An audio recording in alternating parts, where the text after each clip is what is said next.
Okay, i-introan ko muna, pre. With a video.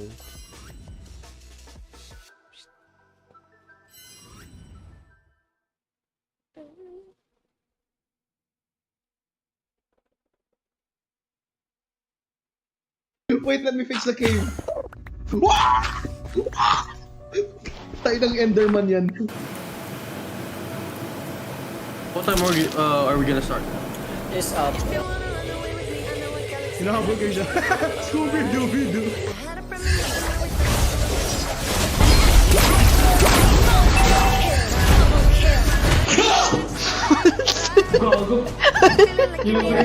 Teka dyan, papasing ng magic.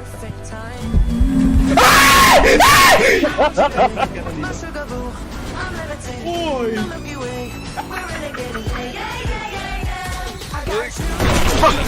hindi pa nga sinasampal na hulog na.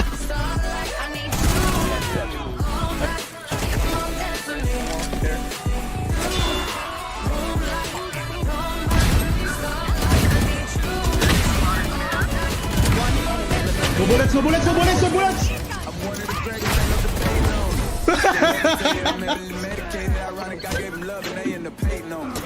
Bruh. Bro! They can't even.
Magandang hapon mga ka-Siege. So, andito na naman ako upang mag-report ng kaunti lamang. So, maraming nangyari kanina at ang naglaban ay ang 1ZE pati ang SP. Pinakita ng SP kung gaano sila kalupit at kung paano sila nag-improve over the previous months along with the coaching with their Blanco, which is the one na nakalaban nila sa kanilang round. At yun nga, pinakitaan sila ng mentor nila at ang 1CE ang nagtagumpay at sila ang lalaban sa Grand Finals na ito. Makikita naman natin sa bracket na ito na napakadaming pinagdaanan ng 1Z Endeavor. At magmula pa lang nung round 2, nagkaharap na ang Pumpkin Patch pati ang 1C Endeavor. Ngunit hindi sila nagtagumpay, napunta sila sa lower bracket at kailangan na namang sumagupa ng mga kalaban sa lower bracket. At yun nga, dinurog nila at ibang-ibang team tulad ng Paradexus, pati Shot Puno at ngayon ay ang Grand Finals. At dito sa ating Grand Finals, di-deliver ulit sa atin ng ating malulupit na caster na si Pailing pati si Ramon ang laban na ito. Thank you so much, Kuya Knight. Welcome back mga kaibigan. Dahil sa loob ng 2 araw, nalaman natin kung sino ang pinakamatigas, pinakamalakas so far sa upper bracket at lower bracket natin. At ngayon, it all comes down to this. It is gonna be the revenge match versus 1Z Endeavor versus Pumpkin Patch. The revenge match of a century. Pumpkin Patch from the upper finals with 1Z Endeavor coming back from the depths of hell. A BO5 where winner will take all 20,000 pesos up for grabs. And Pailing, I can't think of a better matchup than this one that we have right now. exactly. Everything has just been hyped constantly, right? We've seen so many different teams from so many different backgrounds, from ranked players to ex-competitive players coming back to form. These guys, it is quintessential, the essence of what we've been seeing in terms of lineup from team to team to team to team. Pumpkin Patch, full of a bunch of rusty pro players, but not so rusty now, seeing this tournament, coming back to form and forming their own little team on Pumpkin Patch. On top of the fact that we have 1Z Endeavor, who've been trying to grind out a proper roster, a proper team for the longest time, now facing off against each other in this best of 5 for our grand finals. We're starting off on Cafe, and a map that's been around for this long, has been in competitive for this long. This is gonna be a bloodbath of a fight. The amount of gunfights that are gonna be pulled off here, especially coming from two very, very frag-heavy teams. This is bullets will be flying, blood will be spilling. And it's almost like the blueprint has already been set, right? You already know that what kind of fundamentals we're going to be talking about, right? There's going to be a lot of piano takes. There's probably going to be the red hatch being opened up very early on. New balcony takes as well. Makikita mo rin na may mga times na ang dami mga roamers all across the board as well that will supply a lot of that pressure kapag nakapasok ka na sa building. That's big of a map that Cafe is as a whole. Kaya napakalaking stronghold talaga to when you're on the defensive side. Pero para sa attack game, may ample amount of opportunity as long as you get yourself the perfect window to push on in. At kapag nakahanap ka ng opportunity para mapushan yung mga nagiging anchors natin. Yung mga popular picks I could see be played in our very eyes could be the Maestro. One of the picks that has been very pivotal not only in Pro League but also in the Pugs matches themselves. Napakalakas kapag defended ang magiging freezer side natin. And you can also fit that up to a lot of like possible side setups as well, particularly dun sa third floor tsaka doon sa ating magiging kitchen position. What about you? Do you have any possibilities? Especially since you know a lot of these players, baka meron sila mga pocket picks na nakita mo na from your scrims. Well, not just from scrims. One thing we've seen from a lot of the other teams is running the Azami in third floor. Running Azami just to hold off piano. The shape of piano with all of this furniture, all the clutter, it doesn't make it very friendly for deployable shields. And it's very, very window line of sight reliant. So having a Azami in play to deny those windows of line of sights and making the piano players that much more safe, huge pick and potentially an even bigger ban coming forward with Cafe. Yeah, and especially since both of these teams are very frag heavy, you're going to be expecting the fraggers to actually pick that up for themselves. So Azami being a very pivotal pick will be crucial in trying to waste some time, and not only that, be very proactive on the soft rooms as well. So a team like 1Z Endeavor, who likes to play the aggressive positions, proactive plays all across the board, especially if they are going to be starting on the defensive side, will be a very, very pivotal pick for themselves. I want to know how Pumpkin Patch is going to play though, because I haven't seen this team play, and I've been hearing from a lot of these players, a lot of these coaches, and sometimes from a few of the casters that they have surprised them just from raw firepower alone. Why is that? Why did this team suddenly burst up into the scene with a very unknown organization lineup with very known players, I mind you? Yeah. Lance, for example, frag heavy, plus a few of them on the roster as well, typically known players, which honestly, not a lot of teams actually regard them as one of the highest rated players, but they definitely deserve themselves on the grand finals. Why is that? I think it comes down to the fact that they came out of nowhere as a team. As a team, they're coming out of nowhere. We didn't experience any of their scrims. We didn't experience them last tournament, so we don't know what caliber they're bringing to the table. It's anyone's game at this point, because Pumpkin Patch coming in incognito like that kind of leaves it that they might have tricks up their sleeves. But at the same time, we know these players historically. We're probably gonna get a lot of classic gameplay, but with a lot of updated strats. And I think that's what's gonna make this that entertaining, because you're gonna see it from both sides. Old players who are like updating themselves, getting this classic gameplay with updated strats. It's gonna be very entertaining to watch, at least from a spectator standpoint. Summarize it in 3 words na lang for me, Paeleng. How do you feel about this matchup moving forward? 3 words. 3 words. It's gonna be some of the most insane takes we're gonna see from this, whether it's third floor, second floor, or kitchen. Okay.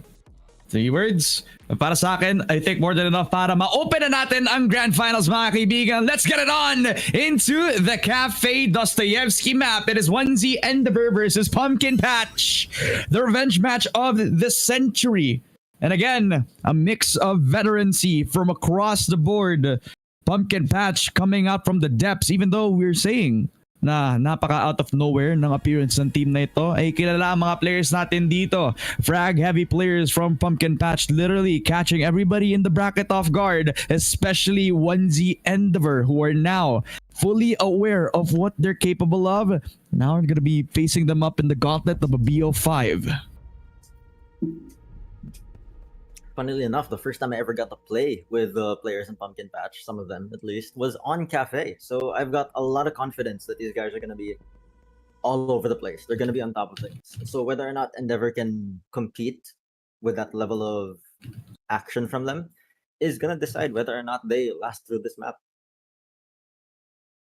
Endurance will be the team play or the thing about this BO5 in particular right now, you know? And I think both of these teams have the endurance to do so itself. It's interesting. First time I'm seeing a Blackbeard ban. I don't know if it's the same for the first day. I don't know if these teams have been preparing for a Blackbeard pick in particular. But the thing that I'm seeing from Cafe is that it's a lot of window execution then, and that's particularly where Blackbeard shines as an operator too. Is that what you agree on? Oh, definitely. Alternatively, it really could just be a straight target ban to J-Dog, but that remains to be seen. I think that's a pretty good point to pick up. No, J-Dog being one of those players that likes to play the front line. Maestro being banned out. One of the things that I noted was the Maestro pick being pivotal. Now they take it away. Clash banned out as well, so we have 3 of the shields away from the meta itself. We still have the Blitz. So that's an option for J-Dog if he continues to use that, but he won't have the option of using an AR if he decides to use a shield. And he also has an access to the Fuse, which I don't believe is going to be a pivotal pick whatsoever. As we see that 1Z Endeavor are going to go for what has been promising so far from them. Utility heavy across the board, while Pumpkin Patch now relying on one of their shields, which is the Fuse. Very interesting. Very big Fuse pick here. If we had assumed the Azami pick in Piano, Fuse would be very, very valuable there in getting rid of that much utility, especially early on, so that they can clear Piano that much sooner. This time around, they kind of get that gut feeling it's going to be Kitchen. They are correct with that. So the Fuse is going to be very valuable in getting vertical play here. That's surprising for me, actually, because in a lot of games that I encounter, well, typically because I'm also like low rank compared to these players, usually I'd see either like a 3rd floor pick, or if it's not a 3rd floor pick, it's usually reading room. But these guys actually want to get down to the down and dirty part of the game so far. I think, well, me as from coaching them, like my rationale for going Kitchen first here would be you get roamers on the map sooner. When you're playing 3rd floor, roamers are secondary. They're not necessary because you can anchor and turtle up 3rd floor pretty easily. So if they start the series with a 1st floor site here and they have roamers in play right away, they can measure and understand how much of the map the opposing team takes. Speaking of which, opposing team's already in the building as they went for a bottom white sledge rush here. Someone was on brown stairs looking to contest it, but slipped past him. They missed each other. Fujiwara already taking the first frag. Miku 1Z, he's going to be taken out of the picture. That's the Goyo down, but the impact will still be felt thanks to the nature of the Goyo canisters. As well as a lot of damage dealt thanks to Empress Rising. His presence has been felt, and I'm definitely going to note that in particular. That's a lot of damage done over to the side of 1Z Endeavor. But I don't think I'd sweat this. Literally, since they still have the Goyo canisters, they still have control over the small bakery position as well. They could play for the time correctly, especially with the comp that they put up for themselves. It's very util heavy. They need to waste time in order to get themselves the map control. But that's interesting. That's a free frag for J-Dog, and that's PS Prime just caught sleeping. Caught on drone too, oddly enough. J-Dog picks up another one in dining, turning it into a 3v4. Early man advantage not making as much of a help as it should have. Defense is getting turtled up a lot more. There's no more Fuse in place, so the vertical pressure has practically disappeared. Sledge can still go for the sledge. Vert's here in lines of sight, but they still need him on the entry. I mean, Breach isn't and J-Dog? yet either, is it? J-Dog's been pretty active all throughout the game, right? Like, I mean, not bad for a 1-speed roaming Doc, as I would say so myself, no? Because he can afford to, you know? There's no such thing as a bad trade with Doc when you're healing back to full regardless. True. That's true. 3 versus 4. 1 minute on the clock shaved off, and even though Pumpkin Patch started well with the first frag over to Miku, it didn't really matter too much. 1Z Endeavor back on their proactive ways, just taking control over the site itself, just giving up every single part outside of the map, knowing that they have the map control. 45 seconds, totaling up with the team, even though first floor has already been given up, as well as the vertical control as well. They're pretty confident in holding the site for the team, as well as the bomb being down as well. So Pumpkin Patch has secured the diffuser, but they have to complete the time. Shiba taking another over to the closet side. They cannot handle the pressure anymore, so they run into J-Dog that picks up the 4K. That's a beautiful opening for 1Z Endeavor on the Grand Finals. Starting us strong here on a really good defensive hold coming from 1Z. This is what they wanted. This is what they were trying to get. They wanted to open up kitchen so they understand the proactivity of their attackers. Knowing that the attackers roam clear as hard as they do, knowing that the attackers get that much done as fast as they do, they now have the information to actually better set up their sites moving throughout the series. This is the kind of stuff that Shiba is known for recognizing. That's what makes him an IGL. His play-to-play and his adaptability mid-round is what allows him to be an IGL. There's a lot of great IGLs that have really good plans, have really intelligent strats, but that play-by-play adaptability is something very few of them still have, especially now in modern Siege with how proactive our takes and holds are. So basically, Shiba is leading by example. At this point, yeah. Right? I mean, that's the type of leader that you want to be. I mean, not just trying to carry through the calls, but actually leading by his own example, just taking the fights head on as well. But now he's in a position where he can't really afford that too much unless he's confident as SMG11, which I believe he is. One of the highest rated players that we have on the mute role as well. So now back onto the third floor defense. 1Z Endeavor, they're comfortable to take that 1-0 so far, but Pumpkin Patch will do the opposite. Now gonna try to play the default positions. Empress Rising still back on the Ash. I'm expecting him to try to pop off, see if he can get a pick off. Maybe rush on down from one of the lower sides before he can get the entry. We can see that Pumpkin Patch is deliberately taking things slower this time around. They know that they can't afford the slip-ups that they pulled off like last round. Even though they got the early pick and established good map control, it wasn't stable. It wasn't stable. So they're trying to find that stability right now. Insane drone parkour, by the way, coming from Pumpkin Patch there. Landing dead center on Skylight. Giving them third floor info right off the rip. And without anyone directly contesting Cocktail, this info is completely triggering. Gunfight Poking going in off broad. bottom white. And Lance gonna take the first frag. J-Dog not prepared for this one. They also pick off Miku, who, again, at the same time, off the 2-minute mark, has already given up his life. So, again, back into the man count disadvantage. 1Z Endeavor, given the challenge to try to hold up with the numbers disadvantage this time around. And again, this is the third floor, so yeah, the option of going for that upper side back onto the Skylight position drop, but no, that's not going to be the position for them. They decide to attack from below, and it's been working out so well. They isolated J-Dog. They also find Miku in the process. So 5v3, 1 minute and a half on the clock as Pumpkin Patch, they're going to try to re-scramble every situation as Shiba actually takes full advantage of Dirty Papa, isolated out of the fight. Piano also going to be the option for at least BS Prime, who picks up the opportunity to breach on down towards the Piano side itself, which is coming down. And they're also taking their time. I like this from 1Z Endeavor, even though, well, actually from Pumpkin Patch, they're taking the time, even though they have the numbers advantage, Pailing. It is a 4v3. The attack does have the numbers advantage, but I still believe that defense still has the util advantage. There's still so much in play. They still have the mirror windows, the mute jammers are still uncontested, the 9 information. The gunfights are an eventuality. So at this point, the question is who wins these gunfights? Yep. And that white hallway is going to be a big question for them too. That and the fact that they also have the option to go back from that Skylight drop as well. So it all falls on how they execute this plan entirely, because they haven't got the bound plat itself. Shiba will take the second frag, equalizing the numbers. Despite the winning odds, 1Z Endeavor kept their cool, and they able to shave off any sort of attempt. But you hear the bomb plat, it has been denied thanks to Blanco and his perfect usage of the C4. 1Z Endeavor, despite them being in a 5v3 to start with, has upset the odds and has gotten the second win.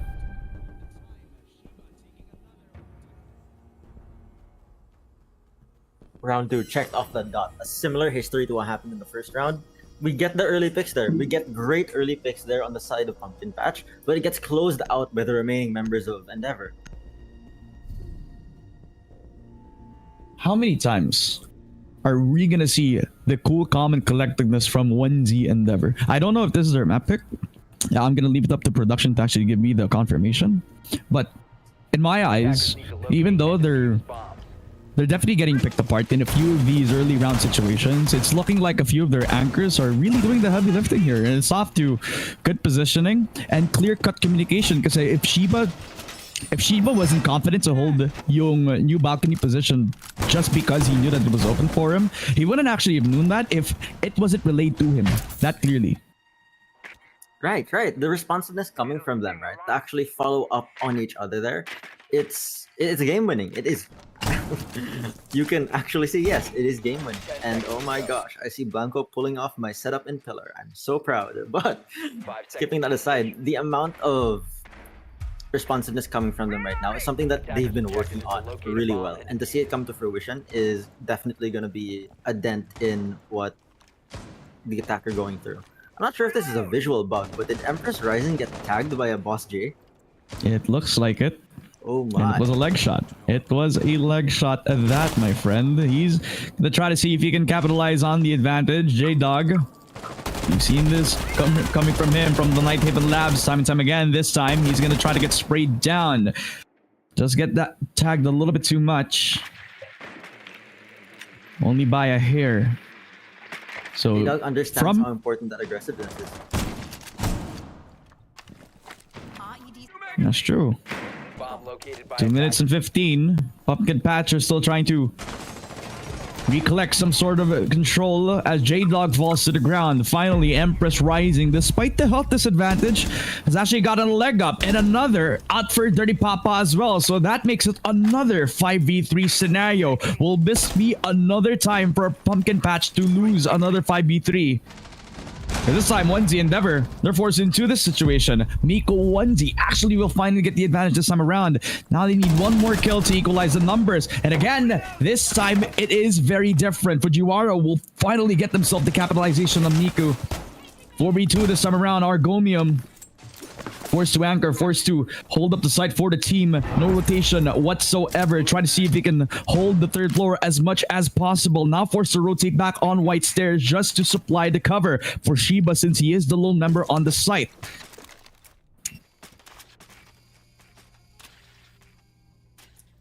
Drones coming out. They know it's a 4v2, but they understand how much they need to play safe here. Despite the man advantage, they know that they can't just rush into this. With the Legion Mines in play and the Mira line of sights to punish. If I'm not mistaken, Mira's Nitro Cell is still in play, so the plant denial is heavy. Still a whole minute left on the board. Attack slowly encroaching. Getting pillar and hallway control already. That's kind of why you see Argomium play that White Stairs position as well. So he can rotate back onto that first floor, try to play for C4, but will that be the case this time around? 40 seconds, Pumpkin Patch, numbers advantage, 4 versus 2, all eyes on them. Ball is in their court, spawning out one, could not capitalize on the position. And now that is where Shiba has to get activated. That's where everybody else on Pumpkin Patch has to push around the timing. Shiba's down. 1v4. Argomium will have to play the numbers disadvantage, but Fujiwara has the angle crossed, and finally they stayed true to their numbers and they held on to their angles. It's another win for Pumpkin Patch. Finally a breakthrough in this first map of the best of 5. We had doubts on how they were gonna be able to capitalize on the numbers advantage. Finally they get themselves the round that they were looking for. First round on the board, and a very, very dominant one at that. Really good clear. We're able to get their picks at the same time. The crossfire on the Miko there was incredible, pulled off by the Gridlock and the Lion earlier. That was Fujiwara and Lance. Perfectly timing that crossfire, just guaranteed that third floor control. Damn. And that's like the only time that we could see that Pumpkin Patch were actually confident to push on in with the numbers advantage round, right? I mean, it's something that I point out time and time again, because if you look at it, it's kind of it was interesting to point out that Onesie's Endeavor in the mental state, you would be panicking if you were in the numbers disadvantage. But since Pumpkin Patch didn't understand the pace and the timing that they already had in their arsenal, they kind of misstepped in a lot of ways. But now that they were able to huddle up together, that's when they were able to win out the gunfights. A really good adjustment by them. A really, really good adjustment by them. Once they understand like their strength in numbers and how dominant it can be, it's something that they should be taking advantage of for the coming rounds. You can see that with like a very, not aggressive in the sense of gameplay, Ash's side, but aggressive in the sense of utility coming from the Ram and the Grim in play. They're going to be going for a lot of takes, and they want to solidify that whatever map control they have, they can keep. Round 4 this time around, and now bunch of pressure from the windows yet again. The story that is on Cafe has always been the window pressure so far, and well, not really so far. It's always been the meta take for a lot of teams. Try to play in this Cafe map right now. And it's always verticality that's been in the play, but never always in the site setup as well.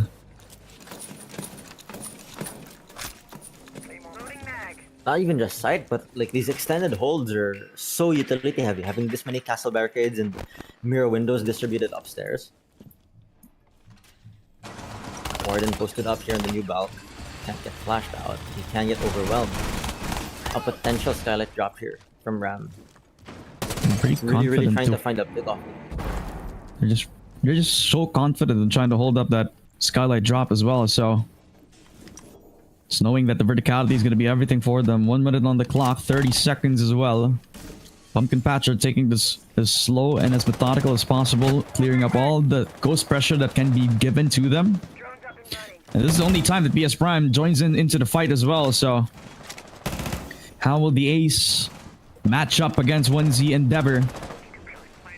Especially with how the pace and the tempo has been shaped up for them. 1Z Endeavor is doing a really good job of slowing the tempo down. And the drop comes in as well from the red hatch.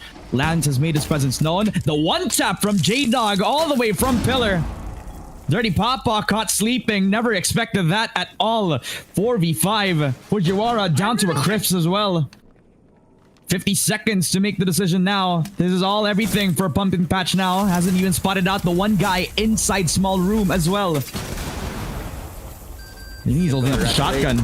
Oh my god. Oh my god. He's pushing on in. He doesn't know what's coming. Miku gets another shot. Fujiwara down to the ground. They know that he's inside of that small room. But look at this. He's a warden. But he's taken care of as well. Shut down by BS Prime. Shiba offers the trade up. 4v2 this time around. 20 seconds to push on into the site. And remember, this is mining room. So the verticality has to be everything. But they have to drop now. 15 down to the wire, as they need to take care of Argomium on 3rd floor this time around. 10 seconds. They haven't even dropped to the floor as well. They have the diffuser as this late to the round, but I don't believe it's an option anymore, as 1Z Endeavor have choked the life out of Pumpkin Patch. It's as clean as a whistle all throughout the defense. Solid hold from 1Z. Practically impenetrable defense. Di sila makapasok. Di sila makasagot. Oo, napatay na yung ilan. Yung si Warden doon sa may loob ng small room. Tapos yung isang tao doon sa may 3rd floor as well. But you could also see that... But immediately traded out. Exactly. Just... you can't... It's not just pinpoint communication as well. Eh. You could also kind of attribute that to just knowing the risk of trying to be in the perfect spacing with your teammate. Kaya kung mamatay man si Warden, nandito agad si Shiba. It just goes to show. It leads back to the responsiveness we mentioned earlier. If they're in response range of each other, then it just makes those successful plays that much more likely. Jesus. And as bring us back to kitchen here. What's the low-key secret sauce of attacking kitchen with a setup like this? Ooh. Honestly, in my opinion, a blunder from Lance here. If he stuck the Grim, Bakery would have been free. That's true. With the Grim in play, no one in Bake can hide. Deimos will get the same result naman. Kaya he'll just scan whoever's playing behind Bakery, no? But the thing is, Grim just makes the area itself unplayable. That's true. Cowan launchers behind Bakery, plus that leaves up prep room a little bit more easier to take because of that. Damn, actually, I didn't think of that. Not to mention, you can hit that Kawan Hive onto the windowsill of prep window. That's gonna scan both sides. Someone can't push out and somebody can't play behind it. What could have been if he actually picked up the Grim for himself, though. But nevertheless, Lance, he is a pretty aggressive player. You can say he's the He himself would get more value out of the Deimos than the Grim, if anything. yeah. Aren't they You think of tracking him as Nico like- for the 1v1? It's like the Shaiko of the team right now. At this point, that's decently accurate. He's not running in like clicking heads like Empress Rising is, but he's where he needs to be to get those power picks. Parang ano eh. Parang exact number of fundamentals on a top level that this guy can actually display on the stream right now as we reach the half mark of this round in particular. Clear out yung Christmas. White Stair is also not a threat anymore, so the ace is gonna open up yung freezer so far for Onesie and for Pumpkin Patch, excuse me. Did you drop the fuser? Yes, it is 1 minute on the clock so far. They're playing for verticality, ladies and gentlemen. So that just means every sector of the map is gonna be a huge threat kapag ka ikaw yung defender. So Onesie Endeavor, they're gonna rely on a heavy stack doon sa loob ng site itself. They also got yung late round pushes siguro ng Onesie Endeavor, ng Pumpkin Patch later since you got Lance on that jet mark. But again, they have Argomium on the mute, so that's a perfect counter to him. They can just rush on in. Back onto the jammers itself. Nabukas na yung isang door. Nakuha na din yung isa sa mga primary pushes sana doon sa loob ng freezer itself. Dirty Papa will take down Blanco. And that's the castle down for the count. But his util is still in play. 30 seconds, Pailing. And they haven't even made it into a site. It looks like a 30-second rush. Here we are back to the 20-second meta. This is exactly what I meant. That classic gameplay with updated strats. The amount of operators in play that are being utilized to achieve the same 20-second meta we used to run. Oh, immediate entry here. As he gets taken out by Argomium, hard anchoring on the site. The util dump takes care of Argomium and the refrag though. As Miko and J-Dog pop off on the opposite side of the map. Freezer is getting hard contested. Potential plant here as Lance dies to the molly. This is not a good place to be in. Lance is in the 1v2. Trades damage in, but they run out of time. Jesus. Full value again from the Goyo canisters, and that's like the double-edged sword of actually using the nade just to kill off the player, because you don't know if the Goyo canister is there, and it ended up becoming a big detriment to them because the Goyo canister was big enough to actually cover the area where they were supposed to push. They didn't even think about pushing out the window, because that's also like a pretty good angle to hold whenever you're over at that prep position as well. Ridiculously high value. Not bad for somebody who casted R6. No, I actually thought of that myself. Damn. Appropriately. Here we I know, are right? here we are in the last round of this half. Okay, the last defending round for Endeavor, switching to attack over on the next one. Running it back to the third floor. This time running an actual catcher instead of the Warden, running Wamai to actually deny the projectiles instead of nullifying them. We've got Blanco back on the Valkyrie, hoping for some potential vertical plays, the same way he clutched out the plant deny in the last few rounds. Semi-standard as far as operator lineup is going here. Lots of denial, lots of prevention. They're sticking that mirror pick because they know that it's been working for them so well so far. It's like a nice substitute away from the Maestro band that they had. Still gives a lot of info. Kind of demands a bit of util. So it's in the same vein, except it's not as universally flexible as the Maestro could do in a map like this.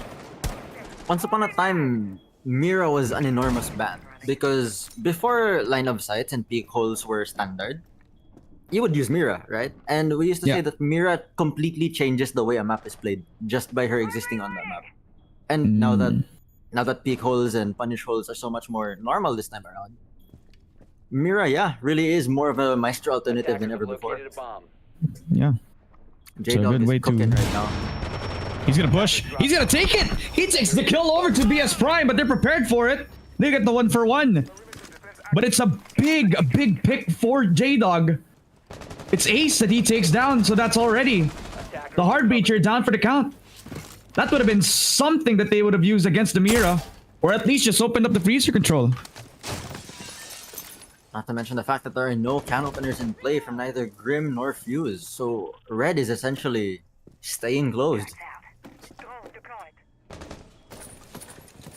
The levels of J-Dog's aggression run out just here picking from up. Blanco. No way! Oh, Blanco! Blanco! Just amazing awareness, knowing that the door was still open for them.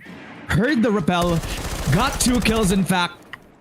This guy is operating on another level, ladies and gentlemen. From R6 mod to potentially one of the best players in the Philippines right now, Blanco is here to stay and here to play. 1Z Endeavor on a 4 versus 2. Forcing Pumpkin Patch in a tough situation. At least they get Blanco down. That's a double for Dirty Papa. They rush themselves over back to the red stairs position as well to get themselves some map control, but they still need to fight off that one player inside Secret Room. And that's Shiba. He's been a menace inside of that side in particular. But they shaved off a lot of time as well, and that's something to consider. Detected a bomb. One cam down. V2, less than a minute remaining. Not much playable utility left for Pumpkin Patch to work with. It's really going to be down to the wire when it comes to these gunfights. A lot of disadvantaged gunfights with high ground. As Pao actually goes for a Heaven Repel in, gets punished immediately all the way from Cigar Shop with the long angle, putting Skits in the 1v3. Oh, that's Skits. This guy. Yeah. The guy that we've been talking about, touted as one of the first Filipino champions. Forced into the 1v3 scenario, has to clutch up against a strong defense of 1Z Endeavor. Already knows there's one inside of Cigar. Makes his presence known. Argonian with the long angle as well. Pressed up thanks to the POV cam. Spotted. Taken down by Skits. 7 seconds. Doesn't have the bomb. So he has to rush them down. Second frag again. 1v1. But it's not gonna be the case for him. His other opponent is on the other side of that white stairs push. Literal na wala siyang nagawa, mga kaibigan. It's another round for 1Z Endeavor. Despite the odds, despite the heroics. It is the 5th round for 1Z.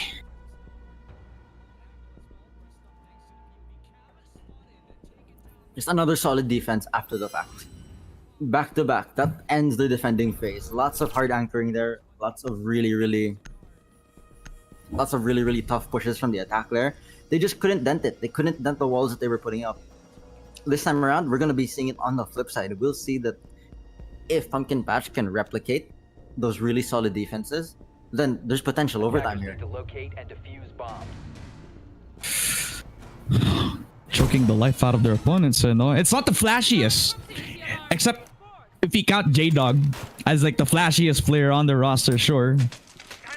But their whole playstyle is literally playing the clock down, and it's off of good discipline as well from them. You can see that they're not willing to take the fights head on, because that's literally what Pumpkin Patch's game plan has been. That's the reason why they were knocked down into the lower bracket. I remember that Chalet map where they lost every single mezzanine push because of aggression from Lance and support from, I believe it was Fujiwara, who was also holding up the space for him.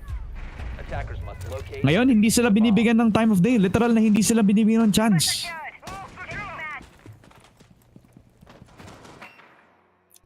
It's gonna be it should be a completely different story on defense. Giving, again, the way I like to phrase it is giving the sandbox to the other team is gonna be another picture altogether. A really big operator spread here coming from Pumpkin Patch. We already have people across multiple floors. Huge nitro from Fujiwara, picking up J-Dog early onto Cocktail. Deletion coming from the Mira on site. Piano is pretty much going to be hard held here with the Azami in play, just as we mentioned. Hard taking care of all of the line of sights as Empress Rising Skits himself takes on Miku once again. Jeez. Putting Taking the defense picks now on a 5v2. all across the map. Taking picks one by one, and finally we see some flashes of brilliance from Pumpkin Patch right now. All relying on the leader, as well as the young gun, Argonium, who at one point we call Emilio Aguinaldo. So is he really the young gun? I don't think so. 2v5. Yeah, currently he is the youngest. Oh, okay.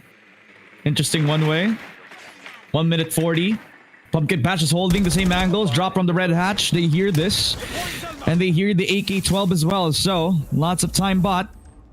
And util spent to try to open up some bit of space over to the piano spot as well. Will they clear this? They know that there's at least one, but will they expect them to be behind the Kiba barrier? They're all trapped on all corners. And there's nowhere to run but to fight for Shiba. Kasi if he pushes down that piano spot, he's gonna fight Lance and the other player inside piano. If he goes down the red hall, nandito din si Empress Rising, which skits has been a detriment dito sa plans ng 1Z Endeavor on the defense. You're right. Once they got the sandbox, they literally are controlling it. As he's pushing down, Lance gonna try to take the first frag, and he does. Double kill for him as well. 5v1. And so far, so good. Pumpkin Patch on the defense is looking flawless across the board. Another round on the side of Pumpkin Patch. For the longest time, they finally make some difference. Huge, seeing an even stronger defense. A flawless round coming from Pumpkin Patch right away. Seeing a stronger defense coming from them is what we were talking about, what we were looking for. So potential overtime here. If 1Z is unable to like find their footing when it comes to how dense of a defense Pumpkin Patch is putting up, it's gonna be a huge switch up come overtime. If it reaches overtime, honestly. If we get there, no? I mean, am I hearing a sweep happening in the horizon? It's too early to tell. Protect your It's bomb too early to tell. located. There's definitely the potential for it, because you also have to understand the fact that the early picks from last round were carrying utility on them. So they didn't get the chance to clear. If they do get the chance to clear, that's gonna be another set of questions. Will they even be gunfight ready once that clear happens? Yep.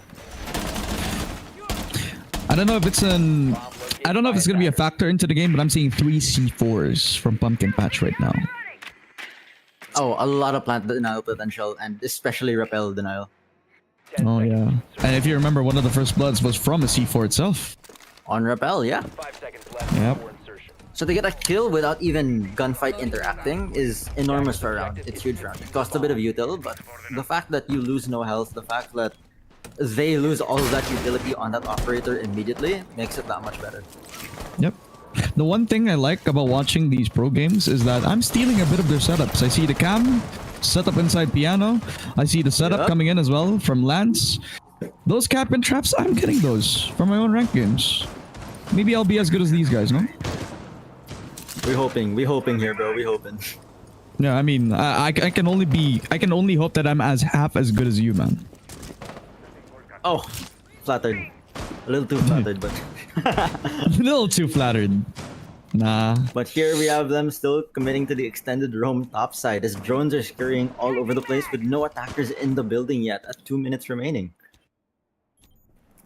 And again, we're back to that position where they're also trying to hold up the third floor spot. I think it's Argonium who taught me this setup where if you want to play for that third floor vertical play, then you put a mirror on the spot, you put a lot of holes. Sometimes I even open up that wall entirely on that over to Cigar, just so that I can have a defense on that side of the map. So you see a lot of pressure being dealt on by J-Dog. It's not gonna make a lot of noise, just a few of the shotgun pellets being ring on from the skeleton key. And they already find out where Fujiwara is gonna be, so that one mirror window supplied by him knows that he's behind that side of the map. You also see another one over to the other mirror window supplied over to the cocktail lounge as well. So there's presence across the map. You can also see that they're kind of willing to take the fight to them. They have a bit of time, but it's shaved off. 1 minute 11. Try to see if they can fish off the Mira, who's countering the third floor play itself while shots are ringing. Lance is also 50 HP. J-Dog's also down. Blanco taken care of by Fujiwara itself. So the third floor hatch is pretty much working in the favor of Pumpkin Patch right here. He jumps into the window. Argomia makes the difference this time around as 1Z Endeavor. The C4 comes down. Will this affect Argomium? It does not hit yet. And with 40 seconds, Pumpkin Patch are supplying a strong defense, but it will come down to the 30-second push. They hatch drop potential here from Laundry. Goya canisters already popped. Fire is on the ground already. Won't be clear till the last 10 seconds. I don't think they have that last 10 seconds in control. They don't even have pillar control here yet. Setting it up. He's setting up for the vertical right now. Open walls and open floors. Drops down from the hatch. And they know that they have little time and so much to do. Shiba falling down to the ground. Argomium will follow with the trade. And they do have the opportunity to plant. I don't think a C4 is there, but Fujiwara is at the right place at the right time. Peeks on in. He was the only guy in sight. I did not realize. They did not check him. They were too focused pushing towards the Laundry position. And Argomium was the only guy who tried to plant on default. Nobody was with him. He had to focus on the plant. Wala siyang time para mag-clear. Wala siyang time para makapag-lipo. Insane trigger discipline from Fujiwara here. He knows not to kill Argo until the actual match timer is at 0 here. The freest round. All down to lack of information for Fujiwara.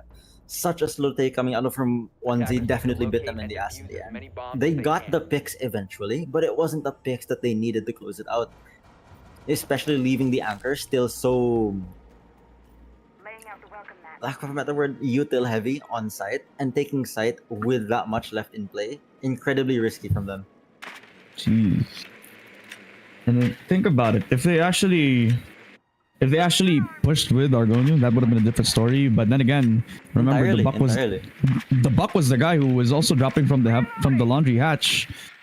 Argonium was the only guy who pushed inside reading room. So the thing about that was, it wasn't because they lost out on the one-to-one push in towards the reading room. It was because they were already losing man count before they even had a chance to actually push the bomb down. They were pressured by time.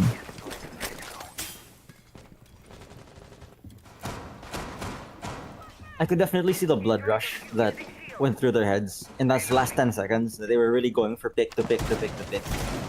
I think in your brain you definitely wouldn't expect the Mira, just lying there anyway. You would have expected Mira to be an active shooter participating in the gunfights too. So for it to have ended up like this, unfortunate kill for momentum there. It's one of those moments where you wish... I wish R6 had a minimap, If you spotted out at least one player, then it would actually shown up on the minimap. But this is a game of chess. This is where you kind of realize, you kind of check each corner. That's not a dead body. There's actually some... Buhay pa pala siya. May tao pala dun sa loob ng corner na yun, no? To all the people that missed when we still had dead bodies in Siege. Oh, I imagine. Damn.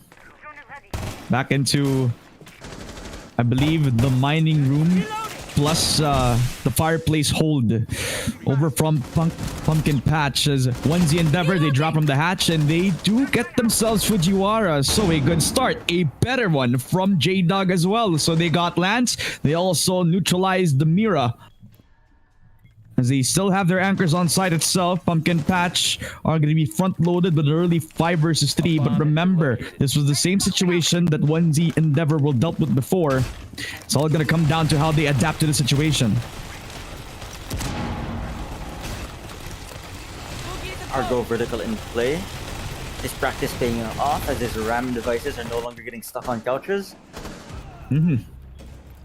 What a Now meme. putting a 4v3 regardless as Skits takes on J-Dog there. Still maintaining site control from the defense here. They no longer have vertical control as the attackers are establishing it themselves. Still lots of util left on site. Lots of projectile denial considering the Jaegers are evenly distributed around. And it's going to be coming down to the last 30 seconds of this round now. They establish control over second floor and they do find out where Empress Rising is going to be coming from. So Skits is down. Blanco has retrieved the situation back. 4v2. They haven't found out where BS Prime is. He's going to be very late to this call. That's 30 seconds down.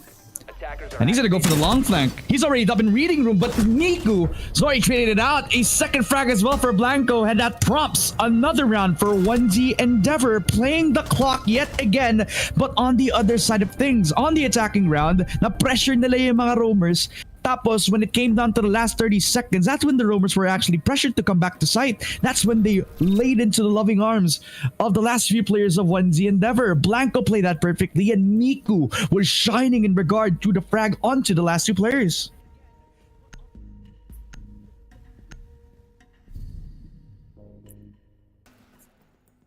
This is what it looks like when 1Z cracks the code.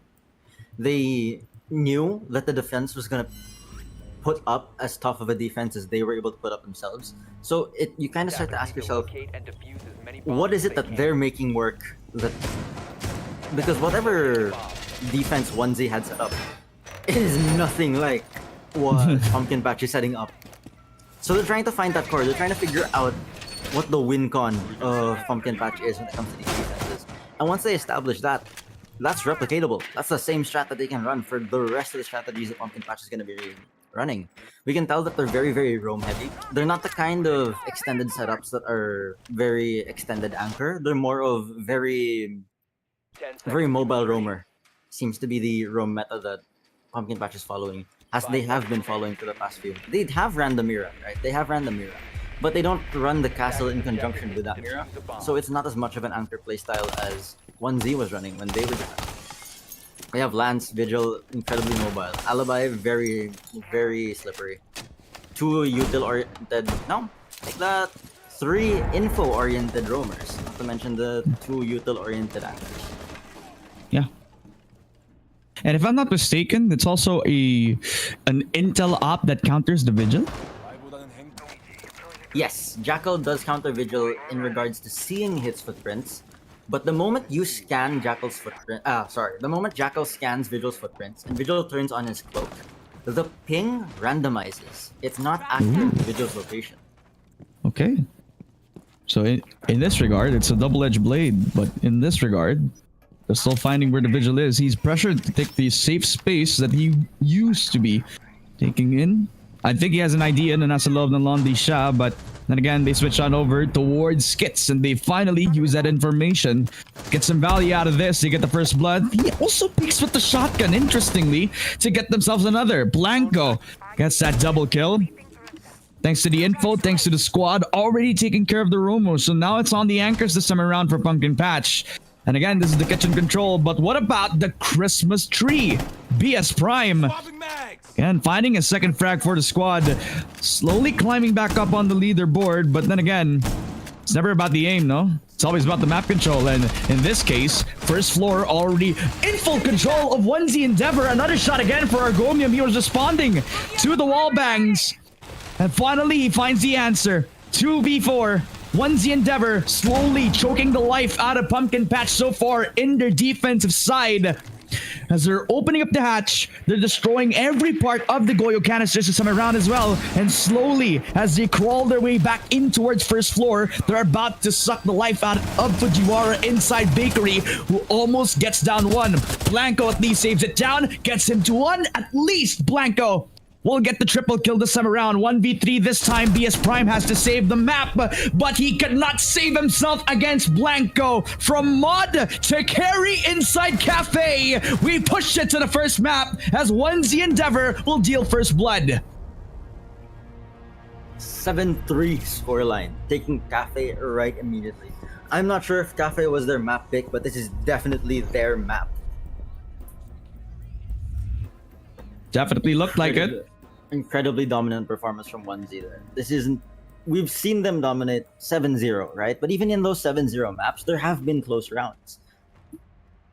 For them to not exactly replicate it 1-1, but to pull such a consistently dominant performance across maps, let's see if they can keep that stamina, if they can keep that momentum for the rest of this best of 5 series. We still have 2 maps going on. If they want to flawless this, they still have to grill through 2 whole maps. Yeah, and Think about this whole affair, this whole shebang as well, is that we're coming into a BO5 where now we get ourselves a comfortable map again for 1Z Endeavor. And then the second map is literally the map that they're undefeated, if I remember you saying the stats correctly. Haven. So, Yes. Night they're Haven undefeated map Night Haven. is going to be the cut of the game this time around, and a very, I wouldn't say dominating, it was pretty close when we headed on into that first half, but by the end of it you saw like how much the confidence was rising up for them. They were winning out on all the isolated gunfights. They found themselves good runouts as well, opportunities for J-Dog to shine in the entries. You saw Blanco falling up on the aggression as well. This guy's literally on the gridlock and he's locking the grid every single time.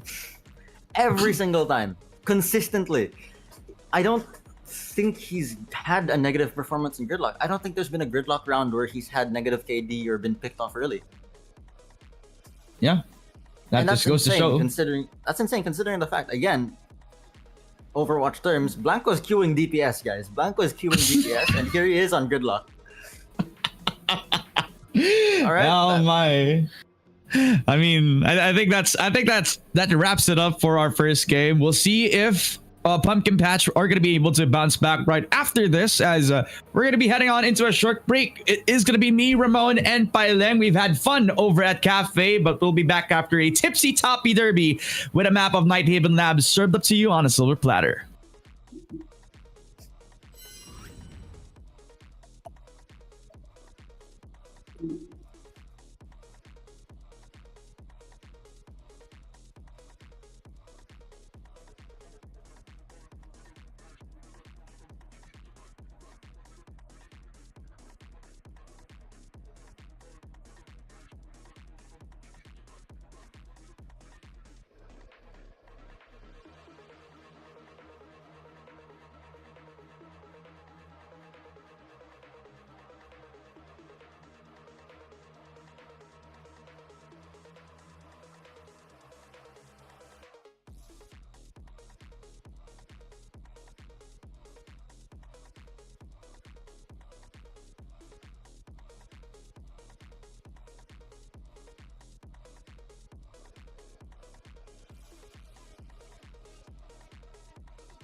1Z Endeavor 1-0 dito pa lang sa Grand Finals ng Siege Digmaan Season 2. Ramon and Paileng back on your screen, ladies and gentlemen, as we're preparing for the second map. Mga kaibigan, Paileng, it's been an interesting affair doon sa ating 7-3 scoreline sa cafe pa lang kasi kung iisipin mo, it's not like the flashiest 7-3 that we've seen so far. It's off of like strong defenses. At kung tutusin, bilang lang sa kamay natin kung ilang beses tayo nakakita ng aggressive plays na ginawa ni Blanco at ginawa ni J-Dog. Regardless of which side you were looking at it from, defense was not giving attack anything at all. It was a stretch that 1Z was able to get the picks that they did when Pumpkin Patch was defending.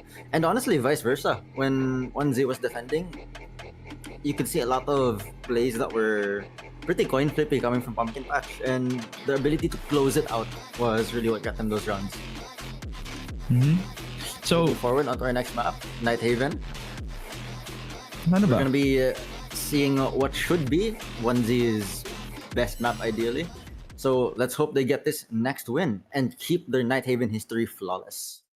And, you know, to contract that, or to be contrast to that, I really do hope we see some sort of life come into the likes of Lance, for example, because he was pretty much a standout nung nag-perform sila against 1Z Endeavor, though literally the performance that knocked them down into the lower bracket. Now it seems like they're not going to be playing the same map that they have been knocked down into. We're not going to be seeing Chalet played into this. Night Haven Labs will be the play for both teams, as if you remember correctly, 1Z Endeavor has never lost in this map. Can you say the same for Pumpkin Patch? They have banned out the Ram, interestingly.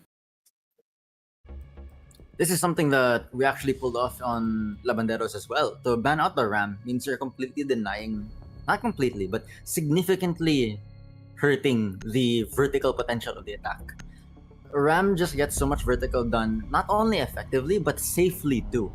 So having to put Buck or Sledge in the position to vertical manually, not to mention the people with breach charges, they are not safe. They're not safe from the potential impact. They're not safe from the potential nitro cell that actually comes at the cost of getting those holes open. In the same regard, 1Z Endeavor is actually going to ban out both Montaigne and Clash again, leaving the final defending ban to Pumpkin Patch. What's going to be this time around? Especially not going to be expected to defend here. Kaid's an option. Maestro. Okay. Not the pick that I was expecting. Is this something that you expected? Not exactly expected, because I feel like it's something that they could have dealt with, but I see why they would. Maestro, don't forget, his bulletproof cameras, his turret laser eyes, they're still bulletproof cameras in the sense that they still see through smoke. And on basement, and even by extension, second floor, actually, including kitchen, those are very smoke-heavy plants. So to deny that potential of denying plant through smoke via the evil eyes, that's pretty big. That's pretty valuable. I'm not sure what caused Pumpkin Patch to believe 1Z was gonna run the Maestro. The other half of 1Z ran the Maestro, Labanderos, we did. But not too much success. So this must be a very, very cautious ban coming from Pumpkin Patch. On the inverse, similar to what you brought up before, how Maestro and Mira were kind of in the same boat, we have the Mira pick coming right away from Pumpkin Patch. Attackers have discovered the Yeah. location of a bomb. Or maybe they just woke up and thought that 1Z Labanderos was who they're going to face in the grand finals, no? Would have been. Otherwise, I wouldn't have seen you in this position with me on the casting desk. Nevertheless, there's going to be 1Z Endeavor going to be picking up the attacking side this time. I believe in a lot of the times that they were expected to pick the sides, if I remember the conversations correctly, Attackers are moving. they would be the ones picking up the defender's side. So this is telling me that Pumpkin Patch are going to be the ones on the attack this time around, so or defense actually, mind you. Now leaving it into the pushes this time around. I believe that's also an attempt out for the spawn peak, as you can see Blanco down to 20 HP. Don't know if that's from the MP5s or if it was from any other gun. I believe it is from the MP5. And mind you, this is also a subbed-in player. I believe it is Ryanie who's playing the dock this time around for Pumpkin Patch. Looking towards a very, very dominant performance coming from Pumpkin Patch here. Ryanie and Skits, legendary duo, bread and butter. So to see what they could actually achieve through playmaking here, this might be Pumpkin Patch's first map on the series actually. It's hard because, yeah, 1Z hasn't dropped Night Haven yet, but 1Z hasn't faced Ryanie versus Skits yet. Or Ryanie True. with Skits yet. They're gonna try to play the bandit trick. There's an opportunity for that. He missed the window, and they also killed out BS Prime, so that's the mute down. That's also the wall and IT opened up. Opens a lot of options for the 1Z Endeavor push. They make their way over to the meeting hall. They also have an opportunity to push on all sides, on all fronts as well. Catwalk not being the option for now, leaving Lance an opportunity to flank once they get themselves the opening. But that is if they do get themselves the opportunity to do so. Because now they're also trying to huddle up, see if they can deny any sort of info, destroy all default cams. But it's not at the cost of Blanco's life. They killed off at least one of them, the primary picks against 1Z Endeavor. J-Dog down to 50 HP thanks to the Mira pressure that we talked about time and time again. This operator has been a pretty big nuisance if you don't deal with it as much as possible. Especially considering the fact that Ash, if I'm not mistaken, is already out of explosive charges. We can't deal with it head on, and he can't vertical it either. Oh, instead going for the Grim, opting for the Grim so that Mira's spot isn't playable whatsoever. They get the breach on into sight here with Grim's entry. Yep. This Now we is have a an lot more opportunity. doable than expected. There is a plant window here, assuming the right smokes are in play, because there's no potential push coming from them for as long as those Kawan Hive Ps are active. Last 30 seconds, and Miko gets another kill onto Skits. Oh no. Plant is going down as we speak. Shiba going to plant. Electrical control right now as Pao has IT. Gets a pit onto Miko onto Catwalk. Pao and Lance, too. last two, 2v3. No, and then the C4 goes wide. The push comes in for Lance as well. Trades off immediately. 2v1 and 1Z Endeavor. In this regard, the attacker is actually with the bomb plant coming down. Gives them the advantage. Did not matter if they trade off entirely in this picture. And they also have one player alive as well. So in that trade, it was on the attackers that actually won in this regard. Because of their pillar push, because of the numbers advantage as well. The amount of pressure that they were able to counter the Mira just seemingly paying off dividends. They kill off Ryanie. Skits also a non-factor into the game, which kind of choked them immediately. It's not the flashy play again that we were expecting from Cafe, but it comes at a cost of like lots of util being invested into trying to hold on the site for the team, but it results in Pumpkin Patch actually pressured to actually make the decision. They're the ones that actually reacted to the situation that 1Z Endeavor forced them into now. Speaking of the situation being forced onto them, there's a lot of adjustments coming from the operator lineup. Opting for Legion and a Aruni this time around. Looking for way more delay on the push. Because they know that if they can stretch out that push, dropping the mirror entirely as well, by the way. So long as they can stretch out that push, they know for a fact that those last 30 seconds won't be as hectic as they were last round. Attackers must locate and defuse We like to make the bomb. joke that as far as operators are concerned, Legion is a scaling operator, so to speak. Because the longer you let him generate more and more jewel mines, the more potent his impact gets. Just because, again, by the end of the round, he's put down 8 full jewel mines. Ton of value from the util itself. Second round now for 1Z Endeavor this time. Off the bat already, lots of pressure. Actually, presence already made over to the meeting hall position. This is where you can kind of see that 1Z Endeavor are starting off the bat. And you also see Lance now on the practice position. But will they expect 2 people over that meeting hall stairs as well? Kasi alam ko hindi siya nandito na nag-iisa. Nandito din si Ryanie. Huge playmaking potential here. Oh, the opposite in fact as J-Dog gets the drop onto him. They know about the other player, but he gets dropped regardless, turning it into a trade out. Ryanie getting away with half his life. As Pao is able to land shots onto Blanco, turning this into a 3v4. Damn. Attackers are split across the map right now. Util distribution is scarce. They have breaches open, but the breaches are yet to be developed. And Again, they're also like proactively taking picks, but Argonium actually will equalize the numbers. Off the bat, you can see that there's adjustments from Pumpkin Patch, not giving the space up anymore, now fighting for it from behind. Finding layers upon layers on their defense, not playing the turtle position anymore, just proactiveness across the board this time around, and now they're turtle back up. 3v3, 1 minute and 20. Miku making his presence. Now supported by Argonium. Opens up, again, that connector wall itself as well. So now we're back to an even spot where they're just holding for angles. See if they can get themselves a pick. See if they find somebody a little bit pushed too far. An electrical, not the option so far. Because they want to see if somebody is going to make the mistake. Rainy, either the first victim or the first Terminator this time around. They have an opportunity to open up another side of that connector wall as well. Thatcher in. Thermite on down. The push comes to shove as Dirty Papa gets a double kill. Argomium shut down. Miku responds with another. A 2v2. And Dirty Papa has to make the difference. Long range angle being dealt upon by Ryani as well. This is crucial. Miku has to step up with the entry. Shiba also has to trade for the team. A 20-second execute that comes down to execution. But Pumpkin Patch, you're gonna have to play with patience, but patience does not pay off. Miku will surprise Dirty Papa, has the time to plant as Shiba, the long range angle, full trust in his teammate, surprises the last player with 2 shots to the body.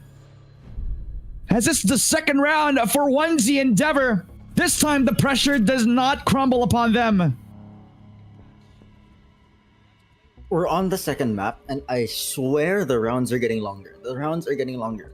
That's 2 rounds in a row where everything has been down to the wire. Executions at the very, very, very last few seconds of the game. If we're maxing out the time and maxing out these rounds, that just goes to show how tough it is to dent the armor that the defense is putting up right now.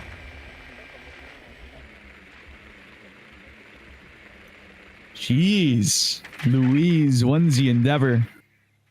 Round goes on and they kind of feel like they're fresh out of the bat, no? It's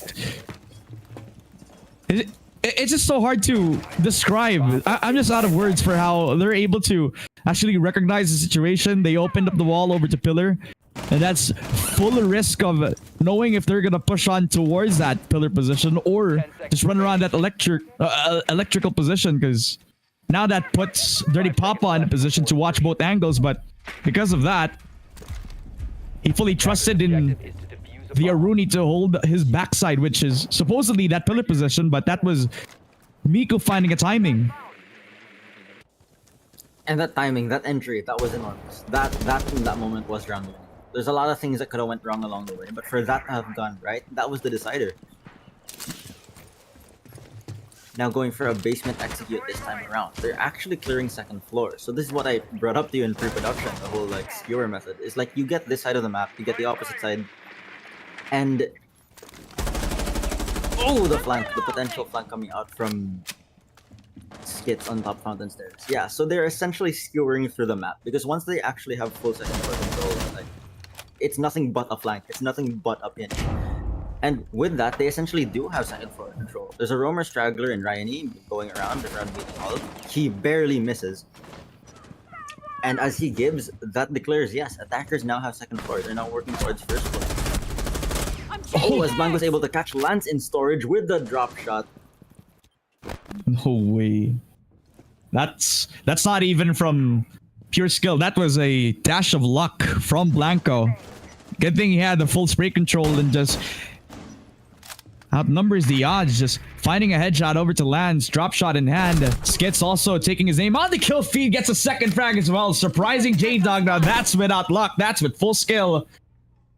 And as skillful as Skits can be, this guy is putting on a highlight reel and is continuing to do so. In the 1 minute mark, we'll find Argomium, but he will only get softened up as he positions himself very intelligently over towards the cargo stairs. This is good usage of the roamer, just biding his time, waiting for the perfect moment to strike. But on the long angle, the Aruni will save his teammate. Shiba knocked down to the ground. 4v2. The hard breacher not gonna have any value whatsoever yet. Miku kind of late to the party as well. held up over at that warehouse position as well. Trying to clear every corner, but he gets shut down immediately by Ryanie. The duo that we have been watching out for will finally deal some damage done. 1v4 this time around for Argomium as the young gun has to be the hero of the squad, has to be the commander to save the team, but he will not get his time of day. A triple for Skits, a round finally again for a pumpkin patch.